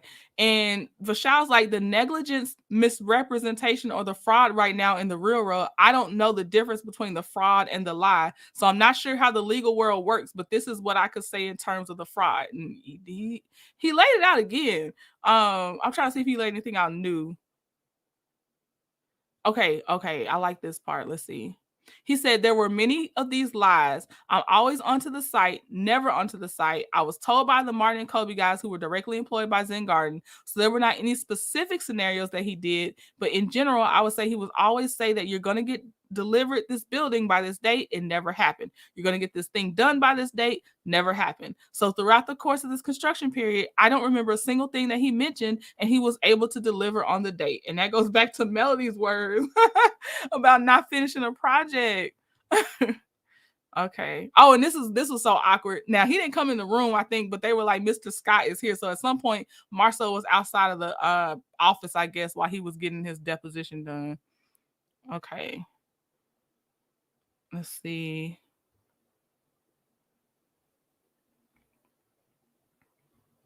I'm trying to get to the part with the bank. Apparently, there was no bank. I want to get to the actual words, y'all, but there was no bank that would back Zen Gardens, because they were like, Scholt's not qualified, except for one bank that Marsau presented to Zen Gardens. That was crazy. Let me see. So another part he was trying to say is, after I think Marsau possibly won the bid, he met with the subcontractors, I think, to get to know them more, to see how they could work out some things. I'm not sure, but they're trying to establish that there was no fraud on Scholt's side, because Vishal did get to meet with the subcontractors. And he also put in his loan statement to get the project funded that he knew the subcontractors were qualified because he met with them. And Vishal's like, I met with some, not all, and the ones I met with were qualified. The lawyer is trying to trip him up. Right, Minerva? No, that's their job. Right. That's their job. He's trying to trip him up. Yep. Ms. Duncan, what do you say? Oh, yeah, allegedly, in your opinion. Let's see. Let me see. Oh, here it is about the lender. Okay, it says, what did he ask? So Vishal said he intended to travel at least 50% from California back to Alabama while the project was being taken care of. And Vishal said to convince the lender, who was not convinced for the contractor, which was Scholt. We knew how he paid for his trip to Africa, Alabama, right? We know how. Sorry, maybe they put in a second bathroom at Black. Fucking Minerva, yes, there is fraud. This is some good Python. And then, okay, so this is the lender. They would not back him because of Scholt. And the lender was the lender was saying, you are hiring a general contractor. Are you hiring an actor who is into the show business? And Vishal said, now I feel that I think I hired a show business. And the attorney says that was Scott Seeley told you. And Vishal said, yeah. He said he was able to pull some records from somewhere being a local about him being into the show business, not into general contracting anymore. Punkin' or that secret boom boom room or Tissue's new line. Oh my gosh. And the contractor, the attorney said, let me get my color coding right. If Scott Seeley accused Marsau Scott and Scholt Industries of being an actor, why did you hire them? And Vishal said, I would not say accused. That's not the right word. He was sharing with me about his being local, that since Mr. Scott is local and Scott Seeley is local, he was sharing that, hey, you live in California. You may not know about this person, but Huntsville is a small town. People know. So he was sharing with me basically based on the local newspaper or the local magazines that this is an actor. Vishal said you can tie that to the misrepresentation that during the bidding process, Mr. Marsau Scott was giving the verbal confidences to us and to me personally. Here you go, that, hey, although I'm into show business, I'm 100% committed to this project, and this is my first project.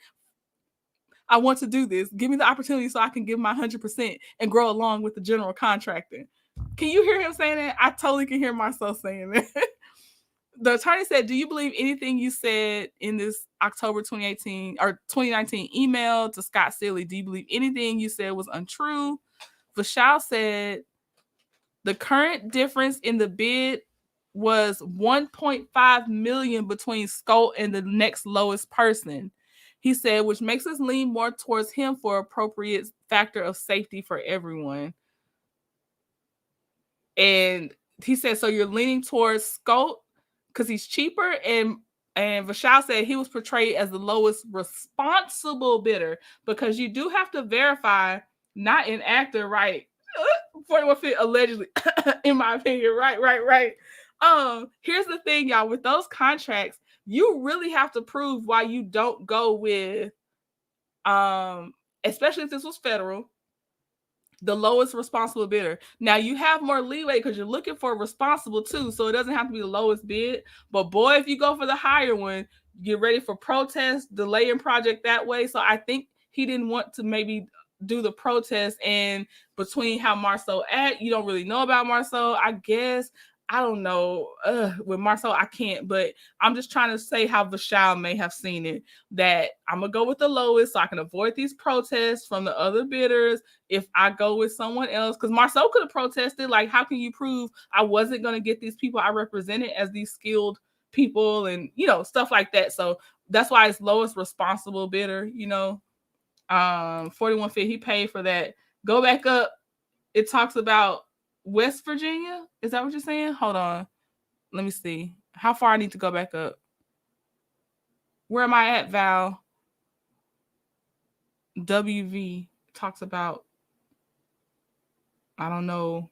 I'm going to try to wait for you to tell me what you're trying to see.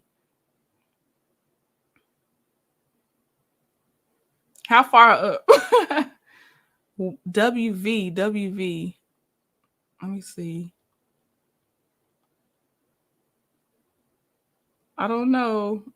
He probably proposed himself as a small minority bidder. That's true too. Yes, because then if he's in a disadvantaged area, that's the thing. Then if you have a minority and woman owned, so you got to prove all the reasons why you skipped over all those types of small businesses, and that is not an easy task as well. So yeah, that's probably it as well too. Yeah. I forgot about that. You're right. There's other criteria to meet as well under Fed contracts. Right, Mika. I'm trying to give some generals, but you're right, Mika. There's a lot. It's very involved, and I'm sure. Do you think they went over this for months? Yeah. I don't know, but I'm just trying to think of people that's trying to get it. It seemed like he wanted to get it done in that year. I don't know, but it's a lot. It's a lot. Well, Mika, you're right. Val, I'm gonna wait on your answer, but I don't know what the WV was. He didn't pay much for that. It was probably on clearance. Oh no. I see why Melody dissolved anything involving the comeback group. Best move she could have made, right? He wanted the actor. Oh, okay. Let me see. Okay, leading towards Scholt because he's cheaper by $1.5 million. Okay, here's where he's justifying the responsible part. He said, we got him under the impression of the responsibility based on his qualification that he presented to us. So that's why in construction industry, and it looks like you have a lot of experience into that, when the owners talk about that, we always say responsible after lower. The lower bidder does not work. The lower responsible bidder works. That's why you hire the construction company. All the subcontractors are local and solid in the business since over 10 years minimum, including but not limited to the major work, site work, framer, mechanical, electrical, and plumbing. And he said, how'd you know that? He said, I was told by Marsau Scott. Okay. Due diligence is limited to the general contractor, women owned. That's the only reason Tisha's, I think her name is on there as owner. One of the only reasons, in my opinion, because women owned gives you one more leg up. A year is plenty of time to build that. It can be. Look, I'm not in construction, so I ain't gonna say too much. Like, I just know. But yeah, I mean, that's why they bid for the year, so it was supposed to be doable. Okay, we don't care. They're still trying to establish. I'm just gonna say this. He keeps asking about when C happened, as far as after the notice to proceed to establish the delay. But again, as y'all, I think somebody must be there in Alabama too. But as y'all have said, and as it has been stated, Alabama was one of the least affected, and because it was outside work, things were still going strong for a lot of the construction sites in Alabama, just not where Scholt was working, apparently.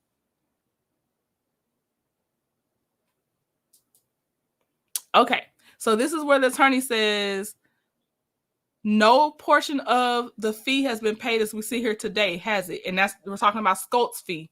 And Vishal said no, because the contract's milestones had not been reached. So that would have been their fee or their, and since Mika is in here, and Mika, tell me if this is what you're thinking too, but fee is also another word, I think, for not profit maybe, but it's separate from the other part of it. I think fee can also mean profit, but I'm not sure. It's something else. It's like, I can't describe it, but Mika might can give us more, because I feel like Mika knows something about some federal contractors. So yeah, so the fee was not paid because it was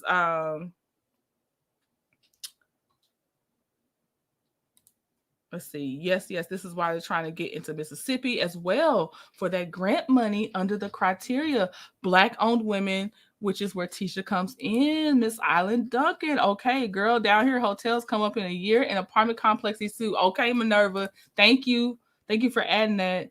Talk about a bank name. Something bank. Oh, I skipped. Okay, I'll try to find it. Woo child, clearance rack peaches. Not clearance rack peaches. Yes, Tisha being listed as owner is considered a double minority bid. Right, love key. Okay, so I'm at page 47. Let me make sure. I'm gonna try to look for that bank name. Because it was the only bank that Marsau brought in that would do it. Let me see.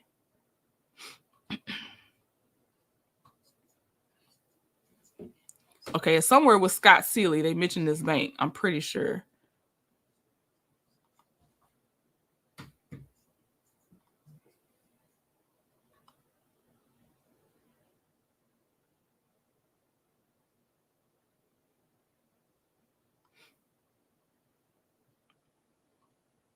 Oh man, I know I'm close.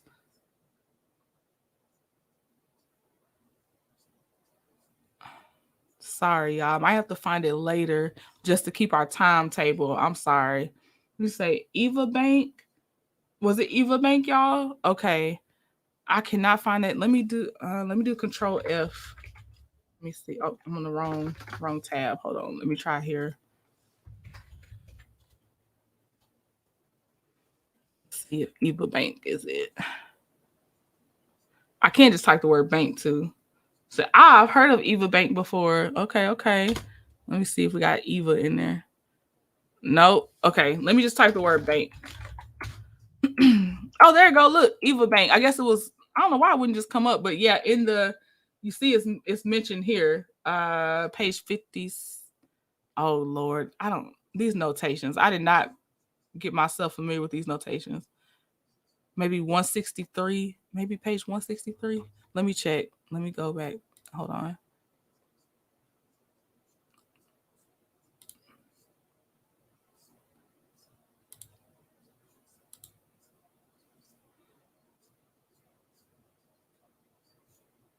I see Progress Bank.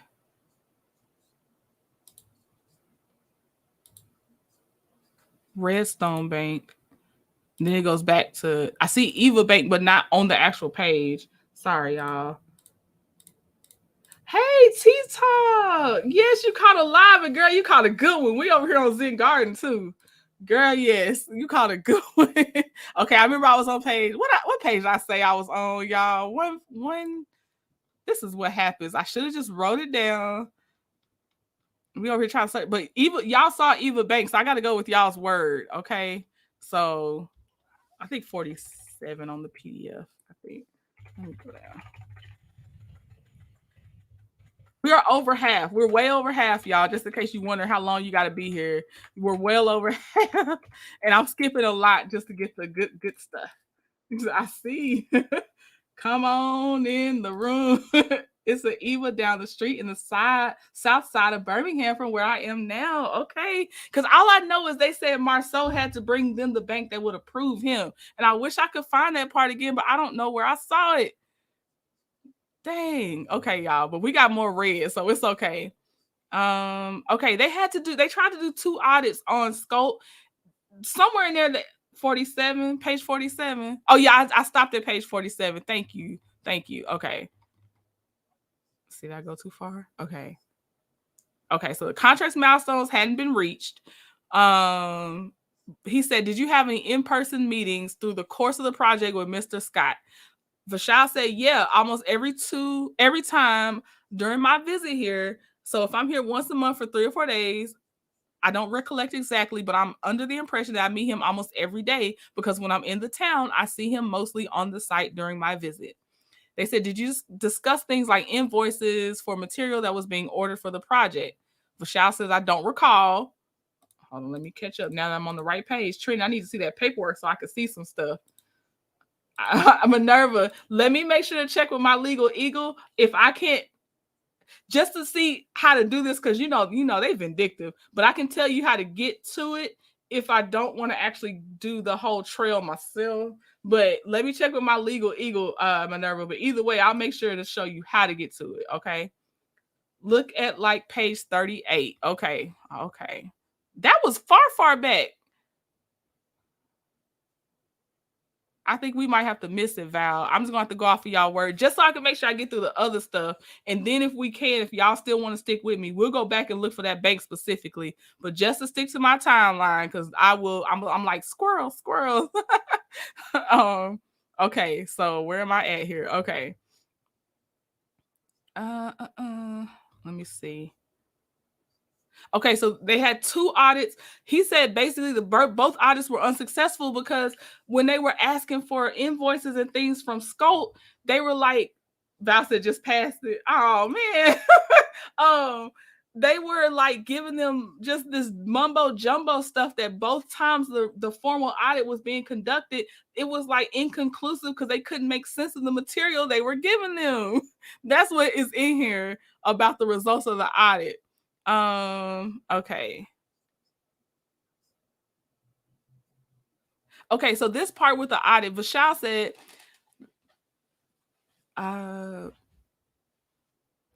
let's see, how can I say it? I'll just say this. He was never able to do that, which was get them the invoices and the paperwork because the records were given, but they were not in a fashion that he could analyze and put some report together. Thank you, 41 Fifth. So he was employed by the card group. Okay, who is saying he? So when you paid him for it, who were you sending the checks to? Vishal said they were employed by the card group, so he sent the checks, I guess, to the card group, which I got that right here for y'all on the breakdown who the card group was. Let me see. The attorney said, if I'm going to send somebody a subpoena to get the audit, who do I send it to? Vishal said that would be the card group, but again, I'm gonna summarize it. The audit never finished because it was mumbo jumbo.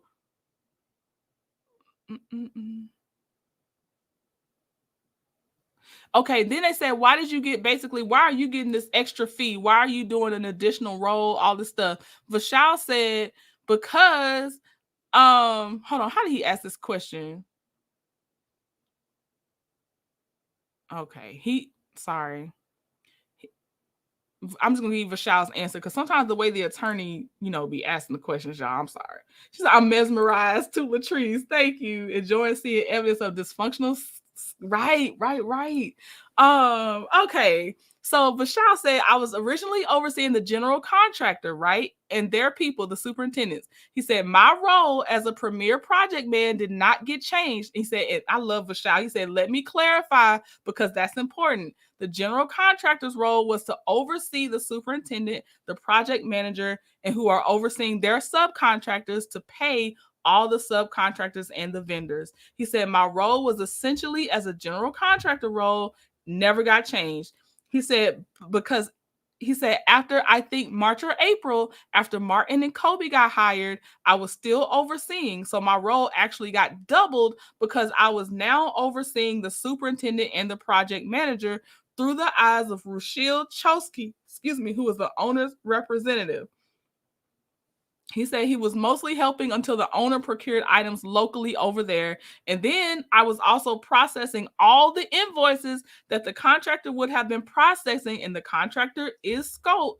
And he was processing for the first 8 or 10 months. He said, so I was processing. So I was actually wearing 2 hats at that time because my role got doubled. So that's him explaining his money. You just pass it, slow down. It's a delay too, Val. So by the time I see your message, I'm somewhere else. Bottom row soul better start pawning them new fronts. Great info that the Scots wouldn't dare give us. Right, Sylvia. Right. All he can say is we don't know nothing. We blah blah blah. All right. I'm just reading what's public record. Who suggested that Martin and Kobe be put between your company and Scholt? Was that you or was that Marsau? Vishal said it was me. He said it was the interest of the project. Oh, thank you, T. I love it. Somebody with T in their name saying some T. I love that. No problem to Miss for checking. Okay, so it says, Vishal says, as I mentioned to you earlier, the general contractors was mainly responsible per the contract to provide the right skill set. General contractors, Marsau.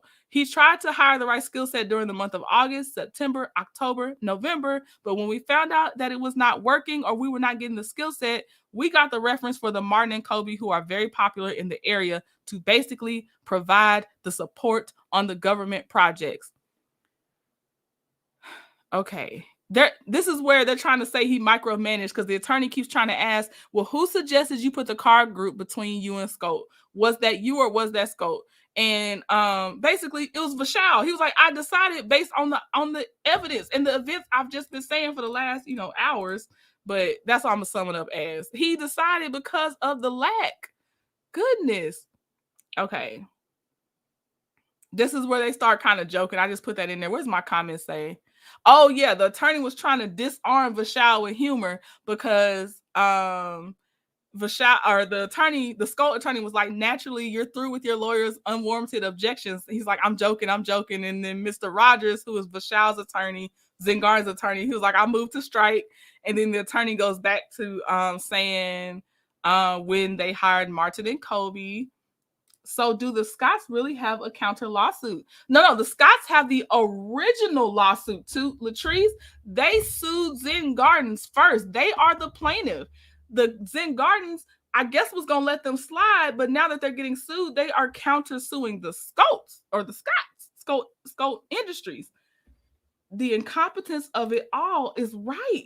Yeah, no. Scholt started this lawsuit. I'm like, you started this lawsuit with all this paperwork. You're crazy in my opinion. Okay, now let's see here. Project, and the reason it was increased because from that point. Oh, okay. So this is where Premier Project. Okay, he said Zen Gardens also hired Premier Project Management for additional management of subcontractors. Why did you hire yourself for additional management when you hired Martin and Kobe? Okay. Cooking and chicory coffee and beignets in the back kitchen. We need some snacks for this tea. Right. Yes.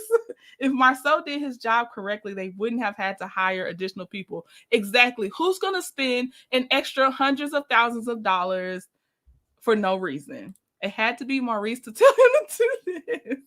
And let me get y'all the other reference so y'all can see who has what company. So that's who has those companies. So they're trying to establish that Vishal was double and triple paying himself, but Vishal was charging his LLCs accordingly and auditable. I don't think that's a word, but able to be audited. He was going above his original scope of work.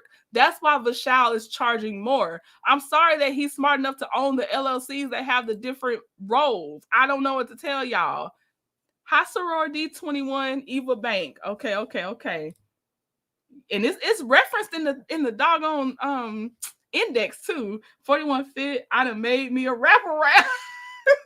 Now I need to make a weekend trip to NOLA. So this is the attorney. They keep trying to establish he overpaid himself, he triple paid himself. But I'm like, he's telling y'all each role. And I want y'all to remember that they're just trying to trip him up verbally because the man has already provided all of these things, which is why there's exhibits and all this other stuff with the invoices and the documents and the numbers broken down. They're just trying to trip him up verbally, in my opinion. Fees are also incentives for contractors. Right, Sorority. So the fee, the incentive, you don't get the incentive if you didn't meet the milestone, in my opinion. You missed every milestone. 100% of the milestones Scholt missed. Why would you get a fee? You didn't. That was your incentive to stay on time, right? So no. Okay, let me see. So Vishal says you would like to know what's the scope, right? Here we go with scope. Scope of the job. Come on. Scope of the contract. So Vishal says, so I was mentioning a minute ago that after hiring Martin and Kobe, my work as a construction manager that I originally started with Premier Project Management to oversee the contractor, that work has increased. The scope of his job in that role increased. Because from that point on, the general contractor, Scholt, was not paying directly to the subcontractors. He is testifying that Scholt was not paying their subcontractors. He said, so I was responsible to pay and look at all the subcontractors' invoices on a weekly basis. So that was an additional work to my position. That's why there was a change order executed, or the Premier Project Management charged Zen Gardens LLC for this additional service. I was afraid to respond, didn't want to get my head taken off. Oh, Sorority, I'm sorry if it seems like I'm actually being mad about something. I'm not. I'm only mad at Scott. At the Scotts. I'm so sorry if I came off that way. I get excited about the information, but no, you are just fine. Sorry, Sorority 21. I thank you, Mika. You, whoever wants to come in here and give us a little bit about contracts, live, laugh, love, be working on contracts. Yes, because I love contracting stuff. So no, you are fine. So that was an additional work to my position. That's why, I said that, sorry. And see how he keep asking, the attorney keeps saying, now Premier Project Management, which is you, was already working on the project prior to Martin Kobe being hired. Sir, he's telling you he has to do extra work. Safe space. I'm sorry. Let's see. And Vishal again says it's also acting as additional work to pay the subcontractors directly. He said first he was only responsible to construction management. Now he's responsible for paying them. Oh, yeah, Sorority 21. And it says when Martin Kobe was hired and when Scholt Industries stopped paying the other contractors, we were responsible to pay all the contractors, even to the cleaners, not just limited. So that scope of the service was extended a lot. And I'm like, did he mean like cleaners, like dry cleaners? I'm sorry, it's 83 in Seattle. I had to get some water and ice cream. Ooh. Thank you for liking it, Michelle Tuff. Thank you for coming back. We love the bush dwellers too. Yes, we do. Scholt started for $250K, now being countersued for over $1 million. Greed, Val B. Yes, thank you. That's exactly like the nerve. I can't. I'm like, do y'all know Nesto? Because the audacity of y'all is crazy. Let's see.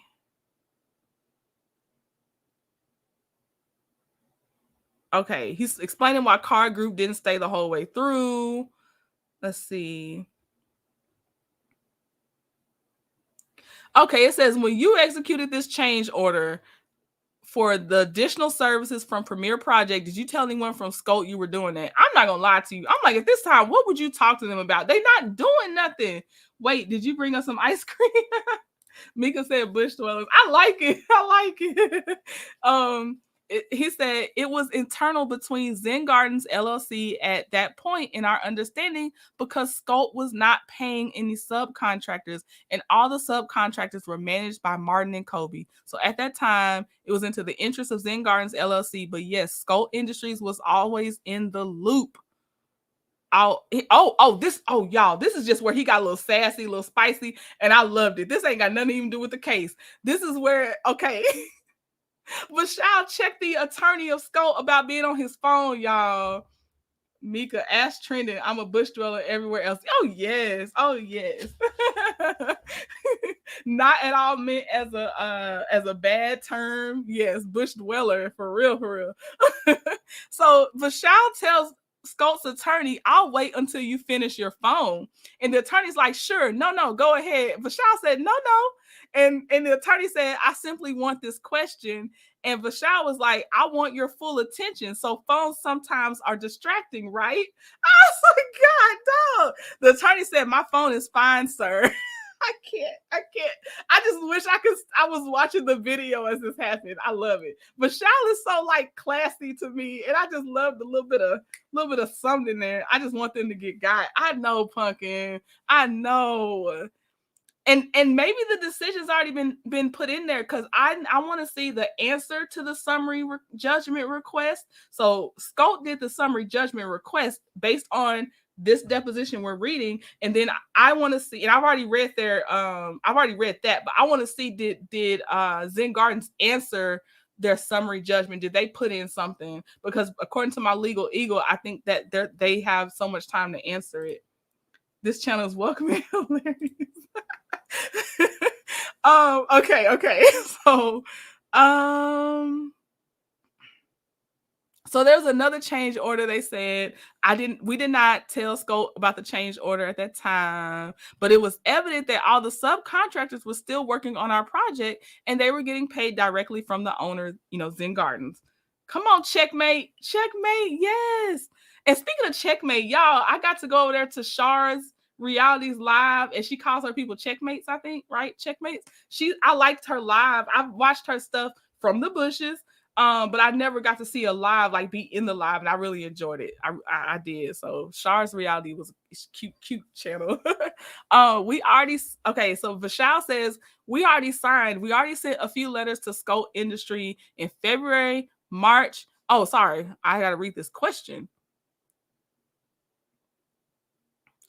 When you executed the change order, did you tell Scholt at that point that they're in default under the contract? And Vishal says, we already signed. We already sent a few letters to Scholt Industry in February, March, and April, notifying them that you are into the default of the contract and you have responded he's talking to the lawyer. The lawyer's name is Alan Anderson. And he's telling the lawyer, Alan, responded from Alan Anderson's office are the couple of responses that we get. So during that same time, this thing was taken care of. So thank you, Vishal. Vishal is on it. I love how she says, welcome to the chat. Oh, yeah. How does she do it? Hold on. I just heard it. Dang, I'm about to hear it again because I only got to hear it that once, but I was enjoying myself when I was actually in there listening to it. But yes, I'm gonna be when I get it down, because she has like a little, is it like a jingle thing or like, I don't know, but Shar is really cute to me. I love her voice. Okay, let me see.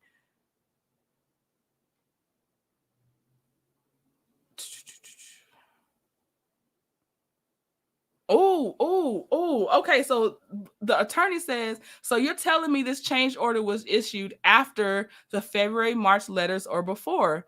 He says something around that time, not exactly where Martin and Kobe was hired. And then he said, I will add one more thing. How Zen Gardens or Premier Project Management pays the subcontractors, in our opinion, is none of Scholt Industries' business.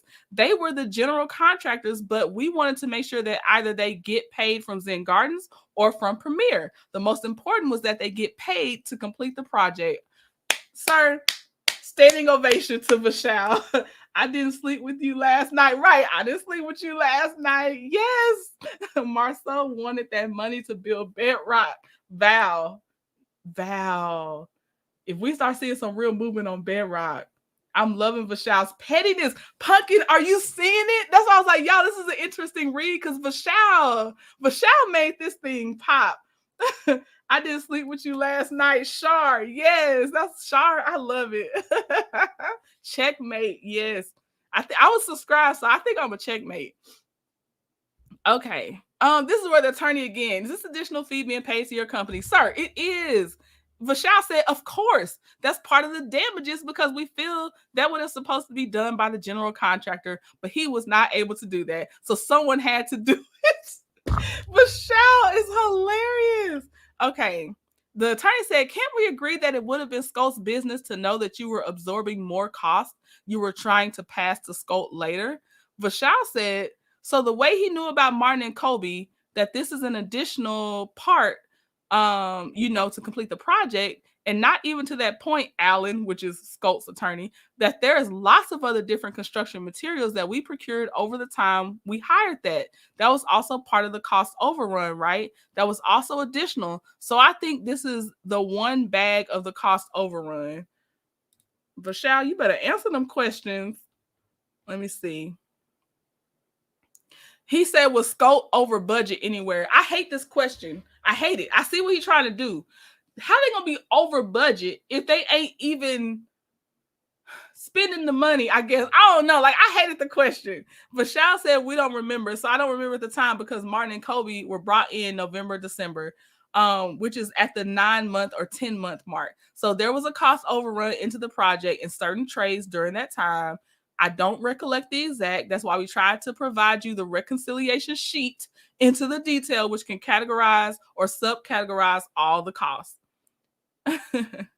He asked it again when you executed the change order, was Scholt over budget anywhere? Vishal said again and answer his question again. Let me see. Oh, okay. Oh, this is where it says when you executed this change order for Premier Project Management, was there any subcontractor that you can identify that had not been paid consistent with this payment terms with Scholt? And Vishal says, so I don't recollect any specific names as of now, but I do remember that there were 2 or 3 contractors that put a lien on our project because they were told that they did not get paid from Scholt Industries on time. I'm sorry, they told us they did not get paid from Scholt Industries on time, and we had to pay them separately in order to release the lien and for them to continue to complete the project. So it was held hostage. They ain't even completed anything or did anything, so Scholt ain't over budget for Jack. Deshaunda, right? Vishal need a spot on Love and Scanners of Huntsville. Someone else needs to help Mel straighten these jokers out. Yes. Can we get him as a friend of the show or just like a little cameo? Come on. Hey, Sean. Hey. Oh my gosh. Okay, y'all, we are actually in the last 10 to 15% of the deposition, just to give you an idea of the progress.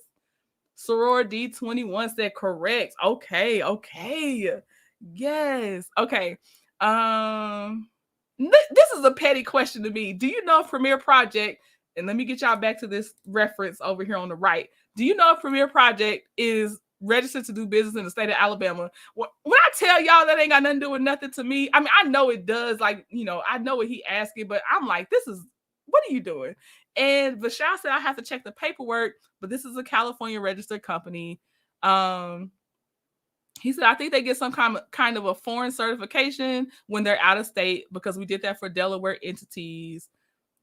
Now he skipped to, I work for the government and I deal with government contracts. Okay, Soror D21, stay with me. Stay with me, Soror, because I got you, I got Live, Laugh, Love, and I think Mika, and I love to help me fill in the blanks on this. And I feel like 41 Fit, she sees a portion of this in some ways, but yeah, stay with me to help me out. Okay. So now he skips from can your business operate in Alabama to do you know how much you withheld in retainage from Scholt? Vishal said, yep, it's somewhere around $275,000, somewhere in that range. Come through, Smeeze. And the attorney says, so you're still withholding that? And Vishal said, it was part of that lien invoice, right? That's in the dispute. So yes, we do. He said, okay, you've not paid it to Scholt is my question. Vishal said it has not been released to Scholt yet. And however, he said the retainage that's around $275,000, that retainage is part of the Scholt self-performed work that was not released. However, the retainage from all the other subcontractors were paid in full to everyone. I used to work in federal government contracts, but I do IT contracts now. Okay, Mika, I could tell by, when y'all be saying certain stuff, I could tell. T-Talk, I'm getting my whole life. She said you was loving it. T-Talk, I love going through a good legal document, especially if I can actually understand some of what's going on. I love it. I love it, T-Talk. The Scotts was trying to dismiss the case, and Zen Gardens said, no, they're in trouble now. Right. Now, well, wait. Let me take that back, Mary. I don't think the Scotts were trying to dismiss the case. They were trying to get a summary judgment from what I saw filed. So did you see a file for dismissal? Because they were asking for the summary judgment, which is their $275,000. That's what I've been reading so far. So let me know if you saw something else. Trent, at some point, it was not addressed to you. I voiced my opinion in another CC chat and was attacked. I'm always listening. Love your page. Soror D21. Okay, because I was like, I know I'd be getting a little hype over here. Got you. Okay, yes, because I need my contracts, people. This won't be the last time we talk about some contracts. Let's see. Okay. We need something to sop up this tea. Let me see. So Vishal said they were not paid in full. They were not paid in full except it was another company. Sorry. They were talking about the card group was paid everything except the last month because they didn't need them the last month or something like that. He said, why were they not paid for the last month? Vishal said, because I felt for the last month, Rushil Chosky was not performing based on the expectations, so we did not pay him, although he is the son of our partner, because professionally it's not appropriate to pay someone who is not performing. And this is where I just kept growing to really like Vishal. Trent is doing an amazing job of bringing facts. Thank you so much. When I tell y'all how nervous I was to do this because it's only paper, it's just paper. So thank y'all for the feedback. If you don't think I need it, I need it. I do. So thank you. And then let's see. The attorney said, but you, as to Scholt, you've withheld the retainage thus far. I think you said it was $275K. And then the general contractor's fee, you've also withheld that. Vishal said, yep. He said, yeah, but I'm going to say yep. The attorney said, and so if I'm looking at this, we could tell, for example, the general contractor's fee was $350,000. Nothing's been paid on that because it says 0%. And Vishal said, correct. And you know how long Vishal been answering these questions. He give long answers. Now he said, you got it. Uh-huh. You see it. I didn't highlight all of them, but you see the uh-huhs. He's done. And then come in the bushes with us until we're ready to peep out. That's right. Yes. Also, another blogger showed that they tried to get a dismissal and the judge said no. Thank you, Mary. And when I tell you, there are hundreds of documents, maybe not hundreds, it's hundreds of pages. There's tens of so many documents that I probably missed that, Mary. So thank you for letting me know. We need to create a petition to hire Vishal. Right. Okay, so then he said, and you've got design fees here. Vishal said, and there's a cost overrun of $50,000. What does Scholt have to do with the design fees? Vishal says, so we'll have to go back to our records on that. But this could be because of the time overrun or some kind of a designing thing. I have to go back and check what does Scholt have to do with that. And the attorney getting a little smart. You didn't hire Scholt for design services, did you? And Vishal said, no, we did not hire, but we feel that because of the cost overrun and the time overrun into the project, the designing was affected at some point. I can see that, actually. Always in the bushes. Denied. Bottom row, so denied. The attorney said, then you've got construction project management fees. The contract called for $257,000. Were those the fees that were being paid to your company? See, he trying to be like, but how you get your money? To Vishal, because that's Vishal's money. And Vishal said, a portion of that would be, yeah, I don't recall the exact breakdown. Let's see. The attorney says, so the 270 is going mostly or entirely to you? Vishal said, I would say that, yeah, mostly, but not entirely, but yeah, mostly could be possible. And then you actually paid $551,000. Who was included under what you actually paid? He said, obviously your company. Vishal said, but it would be my company because that's a line item for the construction project management. He said, now I have to check back whether Martin and Kobe or the car group is included in that or not. He said, I don't recall, but that's a part of the cost overrun. That lawyer got a little sassy. That's what I was deciding when I was reading. I said, Vishal got a little spice to it. I like it. The attorney said, did you ever condition your payment of the general contractor's fee to Scholt? Let's see. Refusing to... I'm sorry. I'm trying to read how he asked this. Refuse to provide it unless they refuse to even talk about, unless they provided the closeout binder. Vishal says, say that one more time. The attorney said, did you ever tell Scholt you wouldn't pay any monies whatsoever until you receive the closeout binder? Vishal says, so I don't remember the exact words that you're asking me, but I do remember having the conversation that the project is not completed until we receive the closeout binder according to the contract. Now, here's where I was getting a little, again, annoyed with the Scholt attorney, because I don't know what a construction closeout binder looks like. But the attorney's trying to reduce it to, so since they didn't invoice you, you won't give them their money. But it's like an invoice can be very intricate, and you're trying to make it seem like basically like a dry cleaner's invoice or whatever. Like, I feel like they have to show you the money trail so they can actually, get the money they're owed. I feel like the attorney's doing a wordplay game with the question, because he asked it like 5-6 times. The attorney says, let me ask you this.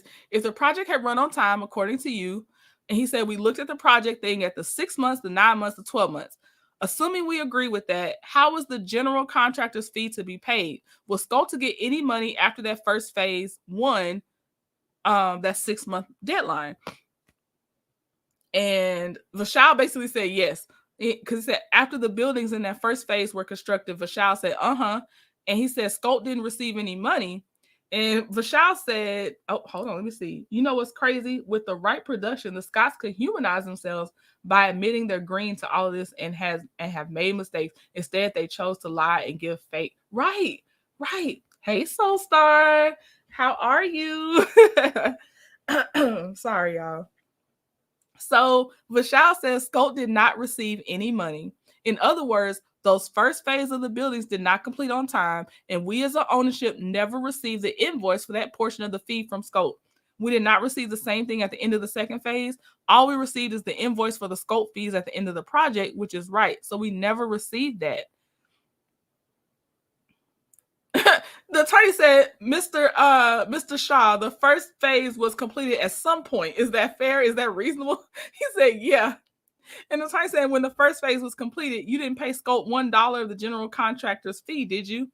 And Vishal said, so we pay to any contractor when we receive an invoice. We receive, so whenever someone does work for us, just in general, whether it's a construction or pharmaceutical or anything, or in our house, someone does the work for us and then he sends the invoice, right? He said the Scholt was sending us the invoices for all the subcontractors, and we used to pay them in full every month. We never received any invoice for the Scholts. This fees, I'm sorry, not sure what he's trying to say. So without receiving the invoice, how do we pay them? The attorney says, so are you suggesting to the jury that you didn't pay once the first phase was complete? How much was he supposed to get paid for? Vishal said, once again, we never received the invoice from Scholt Industries whenever that first phase was completed. Vishal said, he said, how much under the contract should Scholt have been entitled to? He said, we have to look at the contract. I don't remember right now. Mr. Rogers, which is Zen Gardens attorney, said 5.1.1 is the contractor's fee. So Vishal says, okay, so 125,000 upon the phase one, 125 and then the remaining. He said, okay, so 125, that's 250 and then $100,000.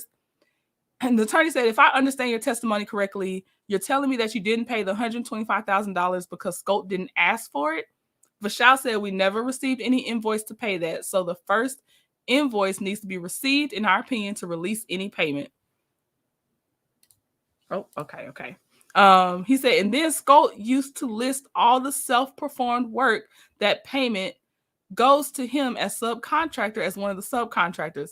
He says, so say out of these 10 people, if there are 3 major contractors, the 3 major contractors get paid from Zen Gardens directly, and the remaining 7 contractors, whatever that total payment was, say $1 million, we used to cut that check to Scholt Industries, and Scholt used to pay their subcontractors. The attorney said, how do you decide? He explains to him what major contractors usually are, which is a framer, electrical, mechanical, plumbing, roofer, stuff like that. And the owner paid them directly.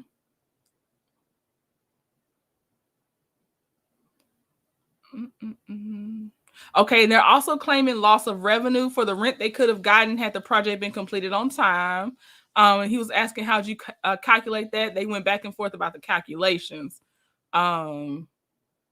This is the attorney. This is where he think he got it. He got it. He said, let me see how he put this. So basically, there was something the attorney wanted to go over, and Zen Gardens attorney was like, yeah, you never sent me a copy of that or something. And then Mr. Anderson, which is Scholt's attorney, said, yeah, it's the smoking gun that wins me the case. So whatever. So exhibit 4 is the smoking gun that wins him the case. I should say pow pow. I'm sorry. And let me see what he's trying to say. Oh, he's talking about the waiver part. So I wonder why they submit the invoice. Why didn't they submit the invoice? The invoice must be detailed, because if it's just a simple put the total at the bottom of a piece of paper with your letterhead, I feel like they would have submitted that, right, Soulstar? So it has to be detailed. That must be why they're not submitting it. Let's see. So there's a modification. I got my contract people in here now, so I don't want to skip over this part. I'm trying to make sure. Let's see. Trying to see. So the attorney says, who actually did the modifications? And he's like, who actually did the typing to modify? And the attorney says, Scholt didn't make, like Marsau didn't make any of the changes, did he? Vishal says, so again, I don't remember that because this was 3 years back. So usually in my understanding and the practice is when attorneys talk, we send our red line version, they send their red line version, and that's how they ended up with the last version that's ready to sign.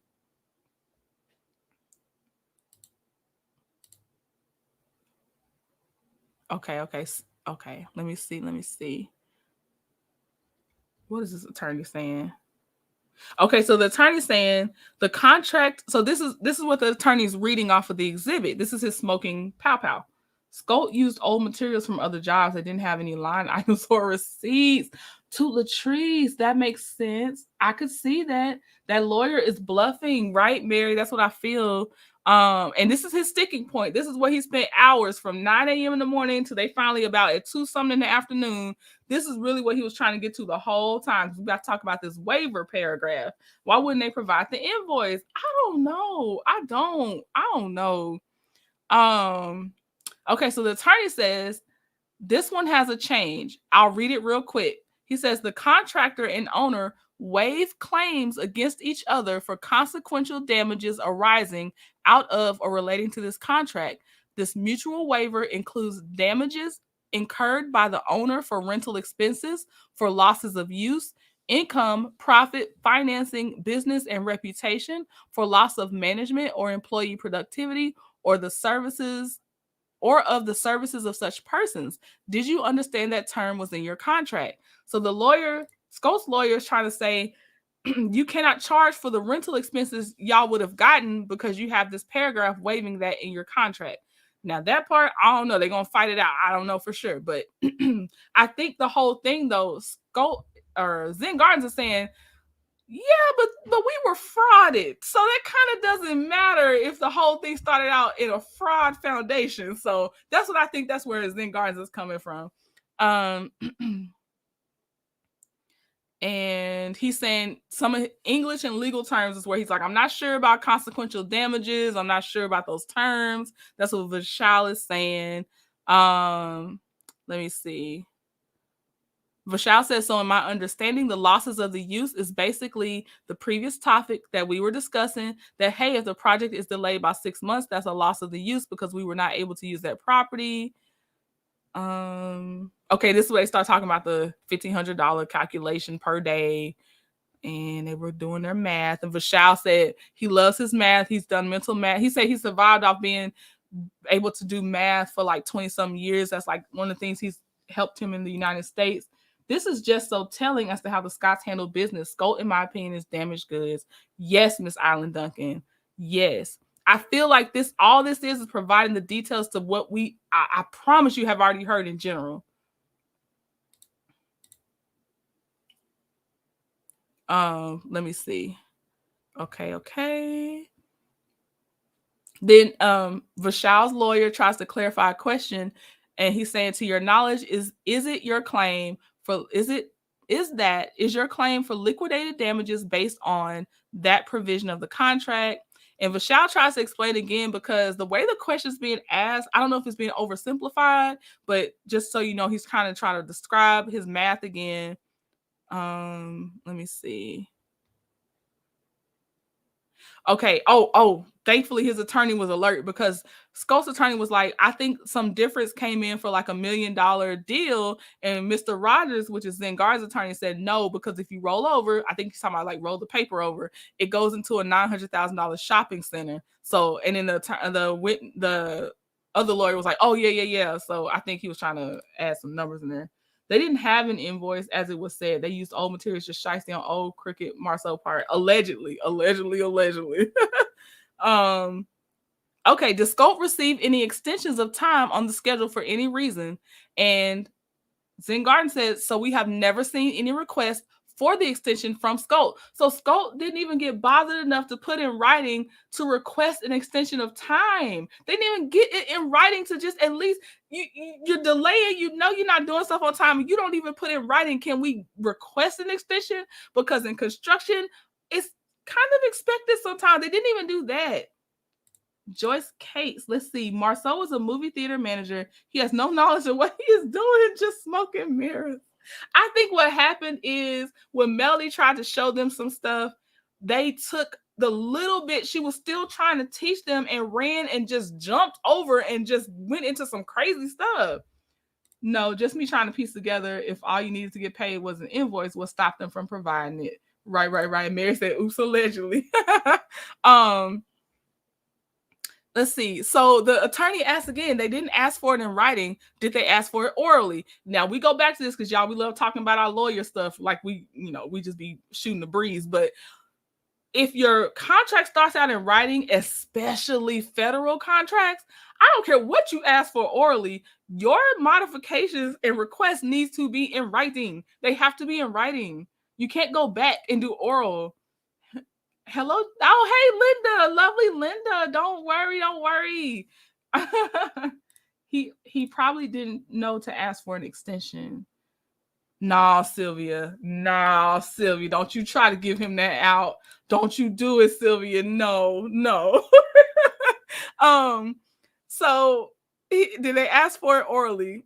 Vashal said, I don't remember orally because it's 2-3 years back, but I would assure you that we never received any request for extension of the time from Scholt. Similar to the payment for the milestones 1 and 2, we never received that. YouTube MVP, Linda Gamble. Yes. Sorry, y'all. Hold on 1 second. Okay. The attorney asked, "Do you keep?" At the times you were saying that y'all spoke daily, did Scholt say we need more time for whatever reason? I'm sorry, even if he did, this is a federal contract. I don't care. This is me saying that. Vashal said I don't remember as of now. When you say you don't remember if he did or didn't, or you remember that he did not. He said, so I don't remember that he ever asked me that we need more time. And then that's where they finally ended it at 2:54 p.m. Deposition came to an end. Woo, y'all, we made it through. We made it through. Y'all actually stuck with me. Woo! My office is hot right now. All these machines going. You know, Martif is the smartest person in the room. We made it, y'all. That's it. We are at the end. I'll go look and just see if they got the exhibits attached to this document, but that's it, y'all.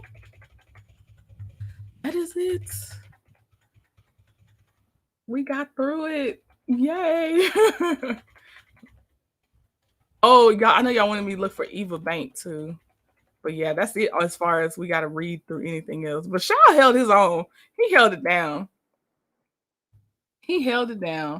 Thank you, 41 Fit. Thank you. So Marsau went to Africa during construction? Possibly.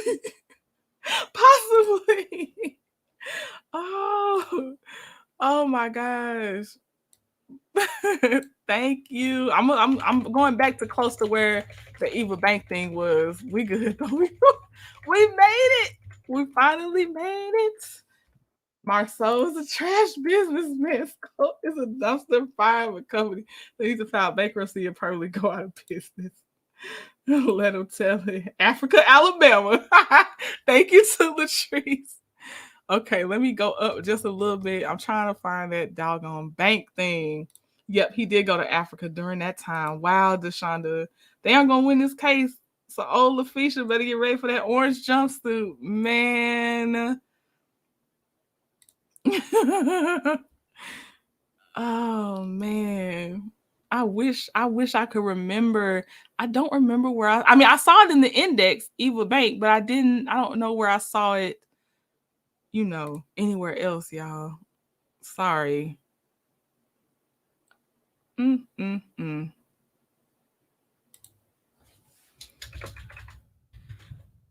Oh, she's got 6. Let's see, 1. Oh, look at that. Here we go. There it is. There's one of them. Okay, and the refinance was from Eva Bank to Redstone. So they refinanced from there. I cackled at Latisha. All the lenders except Eva Bank, they financed us. That's the one. Scholt introduced them to Eva Bank. There y'all go. There you go. We got it. There's Eva Bank. We found it. 81 likes, 50 in the chat. Thank y'all that left a like behind. I appreciate it.